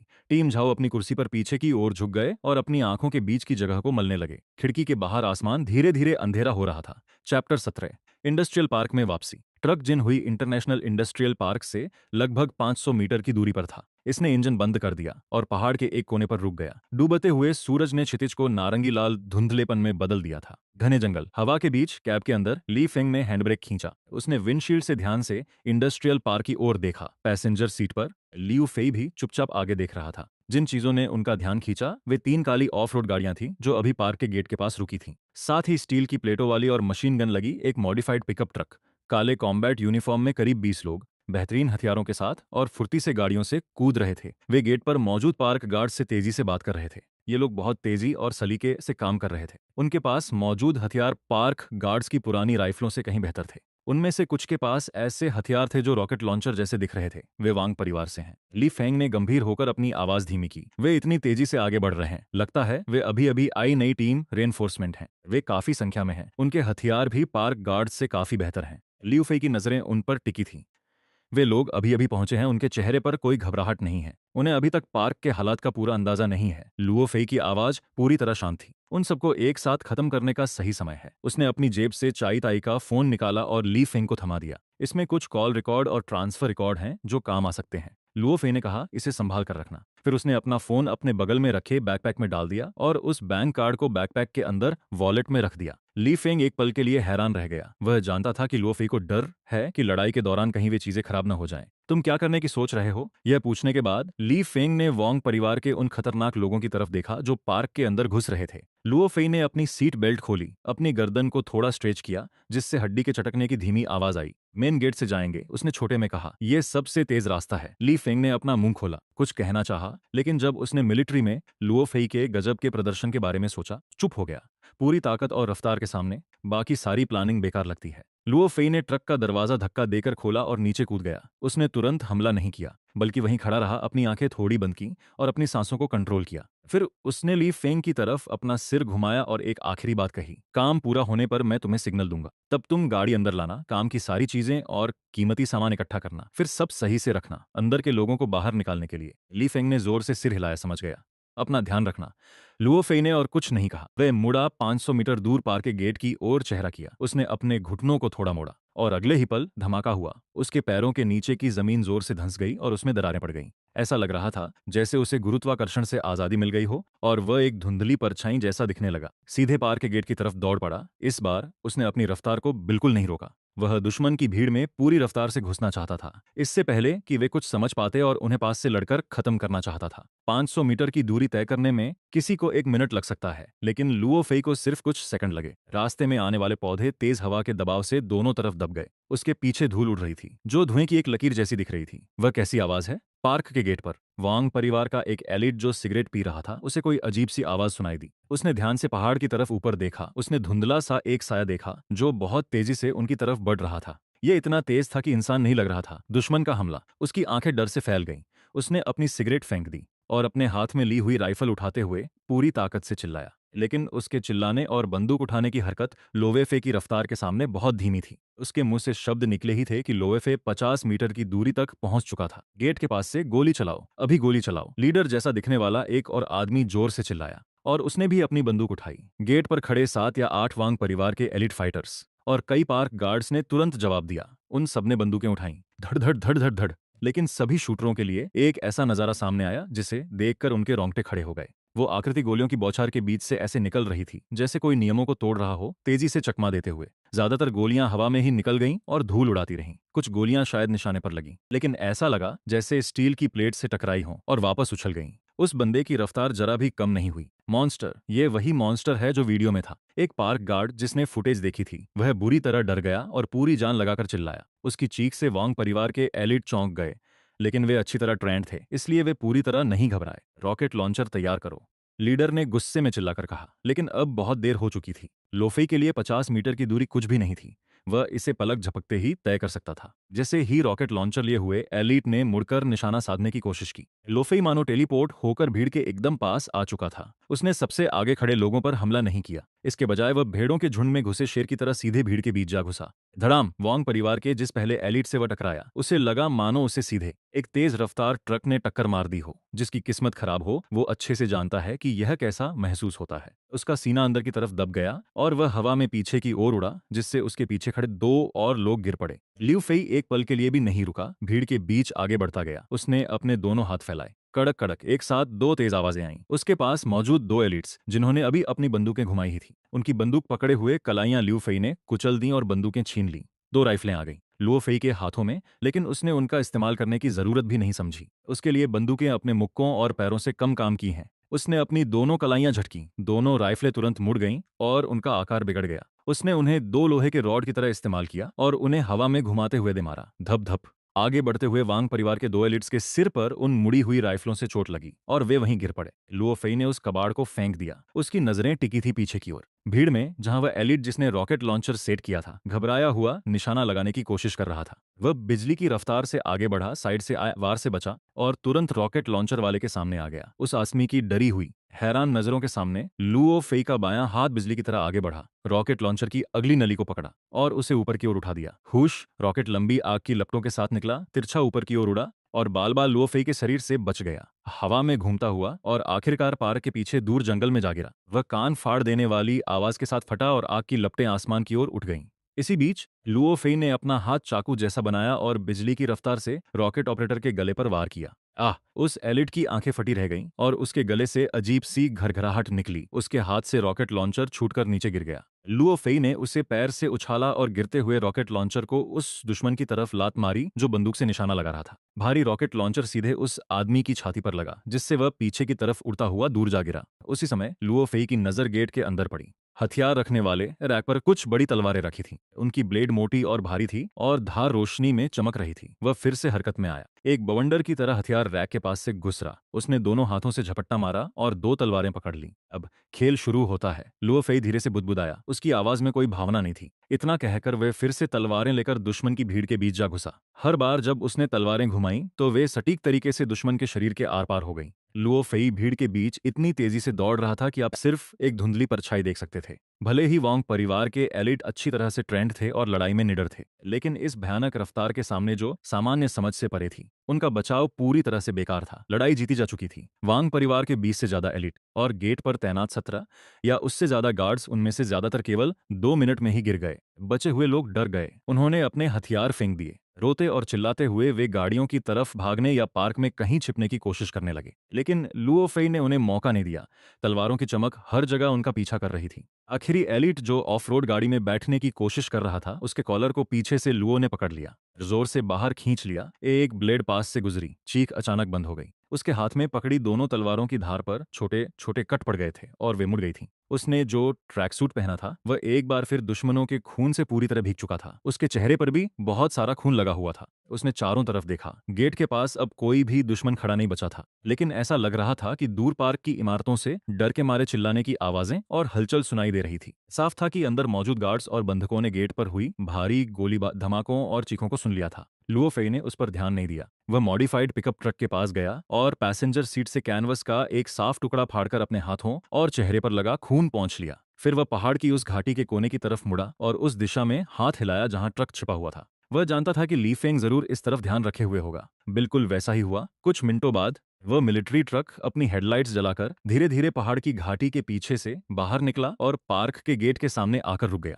ली फेंग ने ट्रक रोका और नीचे कूदकर गेट के नजारे को देखने लगा। भले ही वह तैयार था, फिर भी उसकी आंखें डर से सिकुड़ गईं। उसने दूसरी तरफ देखने की कोशिश की और बीच में खड़े लुओ फेई को देखा, जिसका काम पूरा हो चुका था। ली फेंग की आवाज थोड़ी भारी थी। लुओ फेई ने सिर हिलाया और अपने हाथ में पकड़ी दोनों तलवारों को जमीन पर फेंक दिया। अंदर अभी भी कुछ गार्ड्स बचे होंगे। हो सकता है कि अफरा तफरी में कुछ लोग लड़ने की कोशिश करें, पक्का नहीं पता। तुम सबूत और कीमती चीजें इकट्ठा करो। मैं अंदर जाकर बचे हुए गार्ड्स को खत्म करूंगा और फिर सबको बाहर निकालने के लिए तैयार करूंगा। ली फेंग ने अपने दिल की घबराहट को दबाने के लिए एक लंबी सांस ली और सिर हिलाया। ठीक है, अपना ध्यान रखना। वह जानता था कि पार्क के अंदर की स्थिति और भी मुश्किल हो सकती है, खासकर उन सैकड़ों डरे हुए बंधकों के साथ जिन्हें शायद लंबे समय से सताया गया था और जिनका ब्रेन वॉश किया गया था। लुओ फेई ने और कुछ नहीं कहा, मुड़ा और तेजी से पार्क के अंदर चला गया। उसका साया जल्दी ही पार्क के अंदर गायब हो गया। ली फेंग ने उन्हें जाते हुए देखा और तुरंत एक्टिव हो गया। उसने सबसे पहले वोंग परिवार के उन एलिट लोगों की लाशों को चेक किया ताकि काम के कम्युनिकेशन डिवाइसेज, आईडी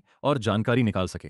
फिर वो तेजी से पार्क में बनी उस बिल्डिंग की तरफ बढ़ा जहां सीईओ का ऑफिस था। वो जानता था कि इस गुंडे अड्डे के मेन अकाउंट्स और ट्रांजैक्शन रिकॉर्ड्स को रखने की सबसे सही जगह ही है, और साथ ही ढेर सारा लूटा हुआ कैश और कीमती सामान भी। पार्क में छुटपुट गोलियों की आवाज, चिल्लाने और रोने की आवाजें आईं, जो फिर जल्दी ही शांत हो गईं, जिसका मतलब था कि अंदर की सफाई का काम भी चल रहा था। लगभग आधे घंटे बाद लियू फेई पार्क के मुख्य खुले मैदान में फिर से दिखाई दिया। उसके पीछे धीरे धीरे हर बिल्डिंग से लोग बाहर आने लगे। चैप्टर 18। हम तुम्हें घर वापस ले जा रहे हैं। सबसे पहले बाहर आने वाले कुछ हिम्मत वाले नौजवान थे, जिनके चेहरों पर डर और उलझन थी। फिर और भी पुरुष और महिलाएं बाहर आईं। उनमें से ज्यादातर फटे पुराने कपड़ों में थे और उनके चेहरे पीले पड़ चुके थे। उनकी आंखें या तो सुन्न थीं या फिर डर से भरी हुई थीं। बहुतों के शरीर पर पुराने और नए निशान थे। वे एक दूसरे का सहारा लेकर खाली आंगन की तरफ चल रहे थे।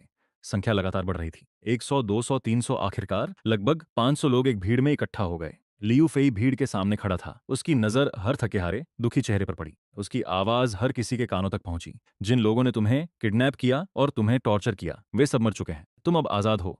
जो कोई भी घर जाना चाहता है, हमारे साथ चलो। 3 आसान वाक्य। थोड़े सन्नाटे के बाद कोई नहीं जानता कि सबसे पहले किसने सिसकी ली। फिर भीड़ में रोना जल्दी ही फैल गया। लगभग 500 लोग एक दूसरे को गले लगाकर रो रहे थे। लियू फेई खामोशी से देख रहा था और उसने उन्हें जल्दी नहीं की जब तक कि ली फेंग 2 बड़े फूले हुए बैग लेकर ऑफिस बिल्डिंग से तेजी से बाहर नहीं आया और उसके कान में फुसफुसाया, मैं बस इतना ही ढूंढ पाया। एक बड़ी तिजोरी भी है, मैं उसे अभी नहीं खोल सकता। नहीं पता अंदर क्या है। लियू फेई ने अपने पास रखे बैग की तरफ देखा और सिर हिलाया। फिर वह भीड़ की तरफ मुड़ा और दोबारा बोला। उसकी आवाज रोने की आवाज को दबा रही थी। शांत हो जाओ। रोना धीरे धीरे कम हो गया। सब लोग उसे लाल आंखों से देख रहे थे। अब मेरी बात ध्यान से सुनो। जो कोई भी गाड़ी चला सकता है वो आगे आए। जो लोग ठीक ठाक हैं और भीड़ को संभालने में मदद कर सकते हैं वो आगे आए। बच्चे, महिलाएं और घायल लोग पहले गाड़ियों में चढ़े। हमारे पास काफी गाड़ियां नहीं हैं। हम पार्क की गाड़ियों और उन कारों का इस्तेमाल करेंगे जिन्हें लोग यहाँ चलाकर लाए थे।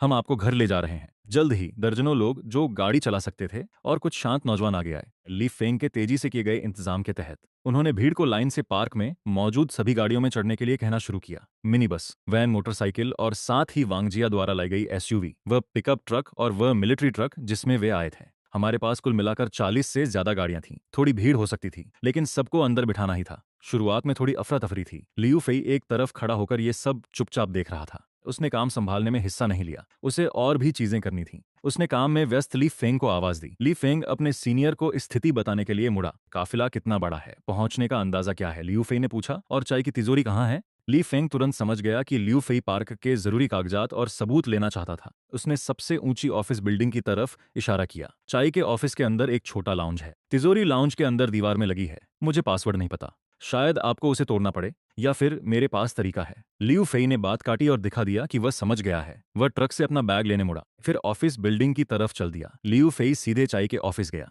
जैसा ली फेंग ने उसे बताया था, उसने अंदर के लाउंज का दरवाजा धक्का देकर खोला। अंदर सब बिखरा हुआ था। एक बड़ा बेड, एक वार्डरोब, एक ड्रेसिंग टेबल और गहरे हरे रंग की मजबूत दिखने वाली एक मेटल सेफ। दीवार में लगी सेफ का दरवाजा टाइट बंद था, जिस पर एक मुश्किल सा लॉक और इलेक्ट्रॉनिक कीपैड लगा था। लियू फेई ने सेफ के पास जाकर उसे ध्यान से देखा। उसने अपना दाहिना हाथ आगे बढ़ाया, पांचों उंगलियां फैलाईं और उन्हें सेफ के मोटे मेटल के दरवाजे पर दबा दिया। उसकी हथेली ठंडे मेटल से छू रही थी। फिर उसने अपनी पांचों उंगलियों को जोर से सिकोड़ा। अचानक उसकी उंगलियां 5 स्टील की ड्रिल जैसी हो गईं, जो मेटल के दरवाजे में गहराई तक घुस गईं। चर मेटल को जबरदस्ती मोड़ने और टेढ़ा करने की जोरदार आवाज पूरे लाउंज में गूंज उठी। फिर लियू फेई ने अपनी उंगलियां जोर से पीछे खींची। धड़ाम। सेफ का पूरा मोटा दरवाजा उसकी ताकत से उखड़कर अलग हो गया। सेफ के अंदर का नजारा पूरी तरह साफ दिख रहा था। अंदर काफी जगह थी, जो कई खानों में बंटी हुई थी। सबसे ऊपर अलग अलग देशों नोटों की गड्डियां सलीके से रखी हुई थीं। बीच में कई मोटे फाइल बैग्स थे, साथ ही कुछ बिखरी हुई ज्वेलरी घड़ियां और बाकी कीमती सामान भी थे। वहां कई पिस्तौलें और गोलियां भी थीं। सबसे नीचे सोने की बिस्किट रखे थे, जो एक एक करके सलीके से रखे थे और चमक रहे थे। लियू फेई ने उन पर ध्यान नहीं दिया। समय कम था। उसने अपनी पीठ से बैग उतारा, अपने साफ स्पोर्ट्सवियर का आखिरी सेट पहना, फिर अपना वॉलेट, फोन और चार्जर जेब में डाला। बाकी फालतू सामान बाहर फेंक दिया और सामान को बैकपैक में भरना शुरू किया। उसने सबसे पहले फाइल बैग्स रखे, शायद ये जरूरी सबूत हो सकते थे। फिर उसने कैश की गड्डियां रखीं, जो कई तरह की करेंसी मिक्स थी, और उन्हें बैकपैक में ठूंस दिया। बैकपैक जल्दी ही भर गया और फूल गया। जिप बड़ी मुश्किल से बंद हो पाई, लेकिन सेफ में अभी भी आधी से ज्यादा चीजें बची थीं, क्योंकि कैश और सोने के बिस्किट बहुत ज्यादा थे। लुओ फेई ने माथे पर बल डाला। उसने लाउंज के चारों तरफ देखा। उसकी नजरें बिस्तर के पास रखे सामान के लिए बड़े कैनवस के कई मुड़े हुए बैग्स पर पड़ी। वह चलकर गया और बैग्स को उठा लिया। वापस तिजोरी के पास आया और सामान पैक करना जारी रखा। एक बैग भर गया था, इसलिए उसने दूसरा, तीसरा और चौथा बैग लिया, जब तक कि तिजोरी में मौजूद सारा कीमती कैश, सोने की ईंटें, गहने और वो फाइल बैग्स, सब कुछ बैकपैक और उन 4 बड़े कैनवस बैग्स में पैक नहीं हो गए। उसने पिस्तौल और गोलियों को पूरी तरह नजरअंदाज कर दिया। बैकपैक और चारों बैग्स काफी भारी थे, खासकर सोने की ईंटों वाले बैग्स। वजन बहुत ज्यादा था, लेकिन लुओ फेई के लिए उन्हें उठाना कुछ कपड़े उठाने जैसा ही था। उसने बैकपैक और 2 बैग्स एक हाथ में पकड़े और बाकी के 2 बैग्स दूसरे हाथ में। दूसरे हाथ से मुड़ा और लाउंज से बाहर निकल आया और ऑफिस बिल्डिंग से बाहर चला गया। बाहर खुले मैदान में बोर्डिंग का काम लगभग पूरा हो चुका था। 40 से ज्यादा गाड़ियां एक लंबी लाइन की तरह यार्ड में लाइन से खड़ी थीं। हर गाड़ी लोगों से भरी हुई थी। इंजनों की आवाज और मोटरसाइकिलों का शोर आपस में मिल रहा था। रात में ये बहुत शोर मचा रही थी। ली फेंग गाड़ियों के सबसे आगे था, फोन पर तेजी से कुछ बोल रहा था, गंभीर चेहरे के साथ। जब उसने लुओ फेई को बाहर आते देखा, ढेरों बैग्स उठाए हुए, तो वह एक पल के लिए चौंक गया, फिर तुरंत कॉल खत्म कर दी। जल्दी से उनके पास उनका स्वागत करने आया। सब पैक हो गया है। ली फेंग ने उन फूले हुए बैग्स पर नजर डाली। हम लुओ फेई ने अपना बैकपैक और 4 कैनवस बैग्स पकड़े और उन सबको मिलिट्री ट्रक की पैसेंजर सीट पर फेंक दिया। भारी बैग्स सीट पर धम्म से गिरे। तुम गाड़ी चलाओ और रास्ता दिखाओ, लुओ फेई ने ली फेंग से कहा। जाओ और हमारे साथियों से मिलो। आपका क्या? ली फेंग ने पूछा। लुओ फेई की नजरें लंबे काफिले पर घूमी और आखिर में लाइन के आखिरी हिस्से पर टिक गईं। मैं पीछे रहूंगा, उसने छोटी सी बात में कहा। ली फेंग बात तुरंत समझ गया। काफिला बहुत लंबा था, गाड़ियां अलग अलग स्थिति में थीं और लोग मिले जुले थे। वे रास्ते में कुछ गलत होने का रिस्क नहीं उठा सकते थे। लू फेई के पीछे होने से अगर कोई अचानक मुसीबत आती तो वह उसे संभाल सकता था। समझ गया। ली फेंग ने और कोई सवाल नहीं किया, मुड़ा और ट्रक के केबिन में बैठ गया। उसने इंजन स्टार्ट किया। चलने का इशारा देने के लिए 2 बार हॉर्न बजाया। सबसे आगे वाली गाड़ी पहले चली और उसके पीछे बाकी गाड़ियां एक एक करके धीरे धीरे चलने लगीं। लू फेई वहीं खड़ा रहा। वह देखता रहा कि कैसे गाड़ियों का काफिला पार्क के गेट से बाहर निकल रहा है, जब तक कि लाइन में पीछे चल रही आखिरी कुछ मोटरसाइकिलें भी बाहर नहीं निकल गईं। आखिरकार उसने चलना शुरू किया और आराम से काफिले के पीछे चलने लगा। रात पूरी तरह हो चुकी थी। उत्तरी म्यांमार की पहाड़ी सड़कें ऊबड़ खाबड़ और चलने में मुश्किल थीं। वहां कोई स्ट्रीट लाइट्स नहीं थी, बस गाड़ियों की लाइटें अंधेरे को चीर रही थीं। काफिला बहुत तेज नहीं चल रहा था, लेकिन किस्मत से सफर बहुत शांतिपूर्ण था। रास्ते में उन्हें रोकने के लिए कोई नहीं मिला। किसी और हथियारबंद गुट ने भी उन्हें परेशान नहीं किया। शांत घाटी में सिर्फ इंजनों की गड़गड़ाहट और बजरी पर घूमते पहियों की आवाज आ रही थी। लू फेई स्थिर कदमों के साथ लाइन के आखिरी छोर पर चल रहा था। उसकी आंखें सड़क को देख रही थीं। दोनों तरफ के जंगलों को और आसपास के अंधेरे को। उसकी तेज इंद्रियां उसे किसी भी छोटी से छोटी अजीब आवाज या हलचल को महसूस करने में को मदद कर रही थी। लेकिन हवा, कीड़ों की आवाज और कभी कभार दूर से सुनाई देती जानवरों की आवाज के अलावा वहां कुछ भी अजीब नहीं था। शायद वांग परिवार के पास अभी रिएक्ट करने का समय नहीं था, या शायद वे अपनी ताकत जुटा रहे थे। लेकिन कम से कम यह रास्ता फिलहाल के लिए साफ था। आज रात काफिला धीरे धीरे चलता रहा। 1 घंटे से ज्यादा का समय बीत गया। आगे का इलाका जाना पहचाना लगने लगा। सीमा के पास पहाड़ों के नजारे हल्की तारों भरी रोशनी में धुंधले दिखाई दे रहे थे। सबसे आगे वाला ट्रक धीरे से एक छिपी हुई सड़क के मोड़ पर रुक गया। पीछे की गाड़ियां एक एक करके रुक गईं। इंजनों की आवाज शांत हो गई। यह वही मिलने की जगह थी जिस पर ली फेंग ने अपने बड़े अफसरों के साथ बात की थी। सीमा रेखा के हमारी तरफ स्थित एक सुनसान नदी घाटी का इलाका। गाड़ियों का काफिला ठीक से रुक ही पाया था कि तभी अचानक कई तेज सर्चलाइट्स जल उठी। आगे के अंधेरे में रोशनी ने रात को चीर दिया और काफिले के सामने की पूरी जगह को दिन की तरह रोशन कर दिया। उसके तुरंत बाद अलग अलग यूनिफॉर्म पहने हुए सैकड़ों लोग, पुलिस, स्वैट, बॉर्डर पेट्रोल और सादी वर्दी वाले अफसर तेजी और अनुशासन के साथ चारों तरफ छिपी हुई जगहों से बाहर निकल आए। वे हाथ में दंगा रोकने वाली ढाली और राइफलें लिए हुए थे और उन्होंने तुरंत एक सुरक्षा घेरा बना लिया। उसी समय 10 से ज्यादा कैमोफ्लाज पेंट किए हुए मिलिट्री ट्रक, एम्बुलेंस और बसें पीछे से बाहर निकली और लाइट की रेंज से बाहर शांति से आकर रुक गईं। उनकी तेज रफ्तार और पूरी तैयारी को देखकर साफ पता चल रहा था कि हमारे लोग पहले से ही पूरी तरह तैयार थे। गाड़ियों में बैठे लोग अचानक आई तेज रोशनी और घेराबंदी को देखकर चौंक गए। लेकिन जल्द ही जब उन्होंने यूनिफॉर्म पर लगे बैज को साफ देखा और किसी को लाउडस्पीकर पर मंदारिन भाषा में बोलते सुना, देशवासियों, घर वापसी पर स्वागत है, कृपया लाइन में रहें, एक एक करके बस से उतरें और जांच और बाकी प्रक्रिया पूरी करें। सबको एहसास हो गया कि वे वाकई अपने घर पहुंच चुके हैं। वे सुरक्षित थे। सबको बहुत राहत महसूस हुई और आखिरकार रिलैक्स महसूस करने की थकान सब पर एक साथ हावी हो गई। लोग फिर से रोने लगे, लेकिन इस बार ये खुशी के आंसू थे। एक बड़ी मुसीबत से बचने के बाद राहत भरी सिसकियां थीं। ली फेंग ट्रक से कूदने वाला पहला व्यक्ति था। वह एस्कॉर्ट टीम के झाव की ओर तेजी से बढ़ा ताकि जल्दी से चार्ज सौंप सके और धीमी आवाज में सब बता सके। लियू फेई काफिले के कंध में साय में खड़ा था, चुपचाप इस नजारे को देख रहा था कि कैसे देशवासियों को बड़ी सावधानी से उन खस्ताहाल गाड़ियों से बाहर निकलने में मदद की जा रही थी। उन्हें उस जमीन पर कदम रखते हुए देख रहा था जो सच में उनकी मातृभूमि थी। मेडिकल स्टाफ को घायलों की जांच करते हुए देख रहा था। स्टाफ को पानी और खाना बांटते हुए देख रहा था। अध्याय 19, वांग फैमिली मैनर, लुओफेई। आगे से ली फेंग की आवाज आई। वह तेजी से आया और उसके साथ टीम झाओ भी थी। झाओ जियानगो ने लुओफेई की तरफ देखा। उसकी आंखों में हैरानी और इज्जत थी। बहुत बढ़िया काम किया, लुओफेई। कैप्टन झाओ ने सबकी तरफ से सम्मान के साथ सैल्यूट किया। बचाए गए लोगों, शुक्रिया, लियू फेई ने हाथ हिलाकर मना कर दिया। वांग परिवार का केस अभी खत्म नहीं हुआ है। मेरे परिवार के लिए खतरा अभी भी है। मेरे परिवार के अंदर का सामान, लियू फेई ने ट्रक की बगल वाली सीट की तरफ इशारा किया। वे फूले हुए बैग और बैकपैक्स सबूत हैं और बरामद किया गया माल है। आप लोग इसे संभाल लें। ठीक है। कैप्टन झाओ और ली फेंग ने एक साथ सिर हिलाया। फिर कैप्टन झाओ ने दोबारा कहा, मैं यहाँ रुककर सब मैनेज और कोऑर्डिनेट करूंगा। मैं किसी को भेज देता हूं जो आपको और ली फेंग को घर छोड़ देगा ताकि आप आराम कर सकें। जल्द ही एक काली एसयूवी लियू फेई और ली फेंग को उस भीड़ और शोर शराबे वाली जगह से दूर ले जा रही थी। ड्राइवर एक शांत नौजवान आर्म्ड पुलिस ऑफिसर था। ली फेंग बगल वाली सीट पर बैठा था। लियू फेई पिछली सीट पर बैठा था। गाड़ी के अंदर बहुत खामोशी थी। लियू फेई ने आंखें बंद करके सीट पर टेक लगा ली, लेकिन वैसो नहीं रहा था। उसका दिमाग आज हुई हर एक बात को तेजी से सोच रहा था। हमें इस समस्या को जड़ से खत्म करना होगा। वांग परिवार अंधेरे में छिपा एक जहरीला सांप है। अगर हमने उसे कुचला नहीं, उसके सिर और जरूरी अंगों को पूरी तरह से, तो वह किसी भी वक्त हमला कर सकता है और मेरे परिवार को एक जानलेवा जख्म दे सकता है। यह वो है जो वह कभी नहीं होने देगा। रात के 9 बजकर कुछ मिनट हो रहे थे। एसयूवी धीरे धीरे यूनाई सिटी पुलिस स्टेशन के कैंपस में दाखिल हुई। आंगन में तेज रोशनी थी। ढेर सारी गाड़ियां और लोग अभी भी आ जा रहे थे। काफी भीड़ लग रही थी। गाड़ी ऑफिस बिल्डिंग के सामने रुकी। ली पेंग पहले गाड़ी से उतरा। लुओ फेई ने भी अपनी आंखें खोली और उसके बाद बाहर निकल आया। दोनों ऑफिस बिल्डिंग के अंदर गए। लॉबी अभी भी चहल पहल से भरी थी। फोन बज रहे थे। कदमों की आहट और बातें चारों तरफ फैली थीं। बहुत से यूनिफॉर्म वाले और सादे कपड़ों में पुलिस अफसर इधर उधर भाग रहे थे। वे ली फेंग और लुओ फेई को उत्सुक नजरों से देख रहे थे। बॉर्डर पर हुए बड़े रेस्क्यू ऑपरेशन की खबर यहाँ सब जगह फैल चुकी थी। सादे कपड़ों में एक आदमी तेजी से उनकी तरफ आया। ये क्रिमिनल इन्वेस्टिगेशन यूनिट के डिप्टी कैप्टन लियू थे, जिनसे लुओ फेई तब मिला था जब उसने पहला केस रिपोर्ट किया था। Li Feng, comrade Luo Fei. Deputy captain Liu की आवाज जोश और थकान से भरी थी। बहुत अच्छा काम किया कैप्टन झाओ। बॉर्डर पर सब देख रहे हैं। उन्होंने मुझे यहाँ आपसे मिलने के लिए कहा है। मैंने जो कुछ भी हुआ उसके बारे में सब सुन लिया है। बहुत बढ़िया काम किया। उन्होंने ली फेंग के कंधे पर जोर से थपकी दी। फिर लुओ फेई की तरफ मुड़े और उसे एक अजीब नजर से ऊपर से नीचे तक देखा। Captain Liu. लुओ फेई ने सिर हिलाकर अभिवादन किया। फिर सीधे पूछा, मेरी बहन और बाकी लोग कहाँ हैं? वे दूसरी मंजिल पर लाउंज में हैं। मेरे साथ आइए। डिप्टी कैप्टन लियू फौरन संभल गए। वे पीछे मुड़े और रास्ता दिखाने लगे। वे सीढ़ियां चढ़कर दूसरी मंजिल पर गए और एक शांत गलियारे की तरफ मुड़ गए।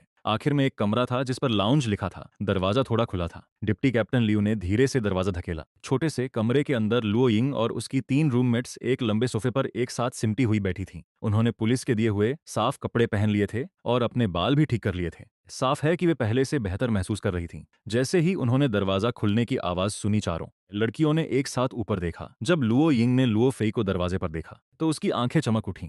भैया, वह लगभग उछल पड़ी और लुओ फेई के गले लग गई। उसने अपने भाई की कमर कसकर पकड़ ली और अपना चेहरा उसके सीने में छुपा लिया। भैया, मैं बहुत डर गई थी। लुओ फेई के सीने से उसकी रोती हुई आवाज आई और उसका शरीर कांप रहा था। लुओ फेई का शरीर थोड़ा अकड़ गया। फिर उसने अपना हाथ उठाया। उसकी हरकतें थोड़ी अजीब थीं, पर आखिरकार उसने धीरे से अपनी बहन की पीठ पर हाथ रखा और उसे हल्के से थपथ पाया। सब ठीक है शियाओ यिंग, मैं यहाँ हूँ। उसकी आवाज बहुत प्यार भरी थी, जो उस ठंडे खूंखार लहजे से बिल्कुल अलग थी जिसका इस्तेमाल उसने हिंसक ऑपरेशन के दौरान किया था। सब खत्म हो गया है। लुओ यिंग का कांपना धीरे धीरे रुक गया। उसकी सिसकियां अब कम हो गई थीं। चेन यू, जियांग युआन और लियू तियान भी खड़े हो गए और गले मिलते भाई बहन को देखने लगे। उनकी आंखें फिर से भर आईं। वे लू यिंग से जल भी रहे थे और लू फेई के बहुत शुक्रगुजार भी थे। शुक्रिया भाई लू फेई, चेन यू ने हिम्मत जुटाई और धीरे से बोला। शाओ येकियान और लू झेन ने भी सिर हिलाया। उनकी आवाज सिसकियों से रुकी हुई थी। लू फेई ने भी उनकी तरफ हल्का सा सिर हिलाया। तुम सबने भी बहुत कुछ सहा है। उन्होंने अपनी बहन की भी धीरे से थपथ पाई। ठीक है शाओ यिंग, अब मुझे छोड़ो।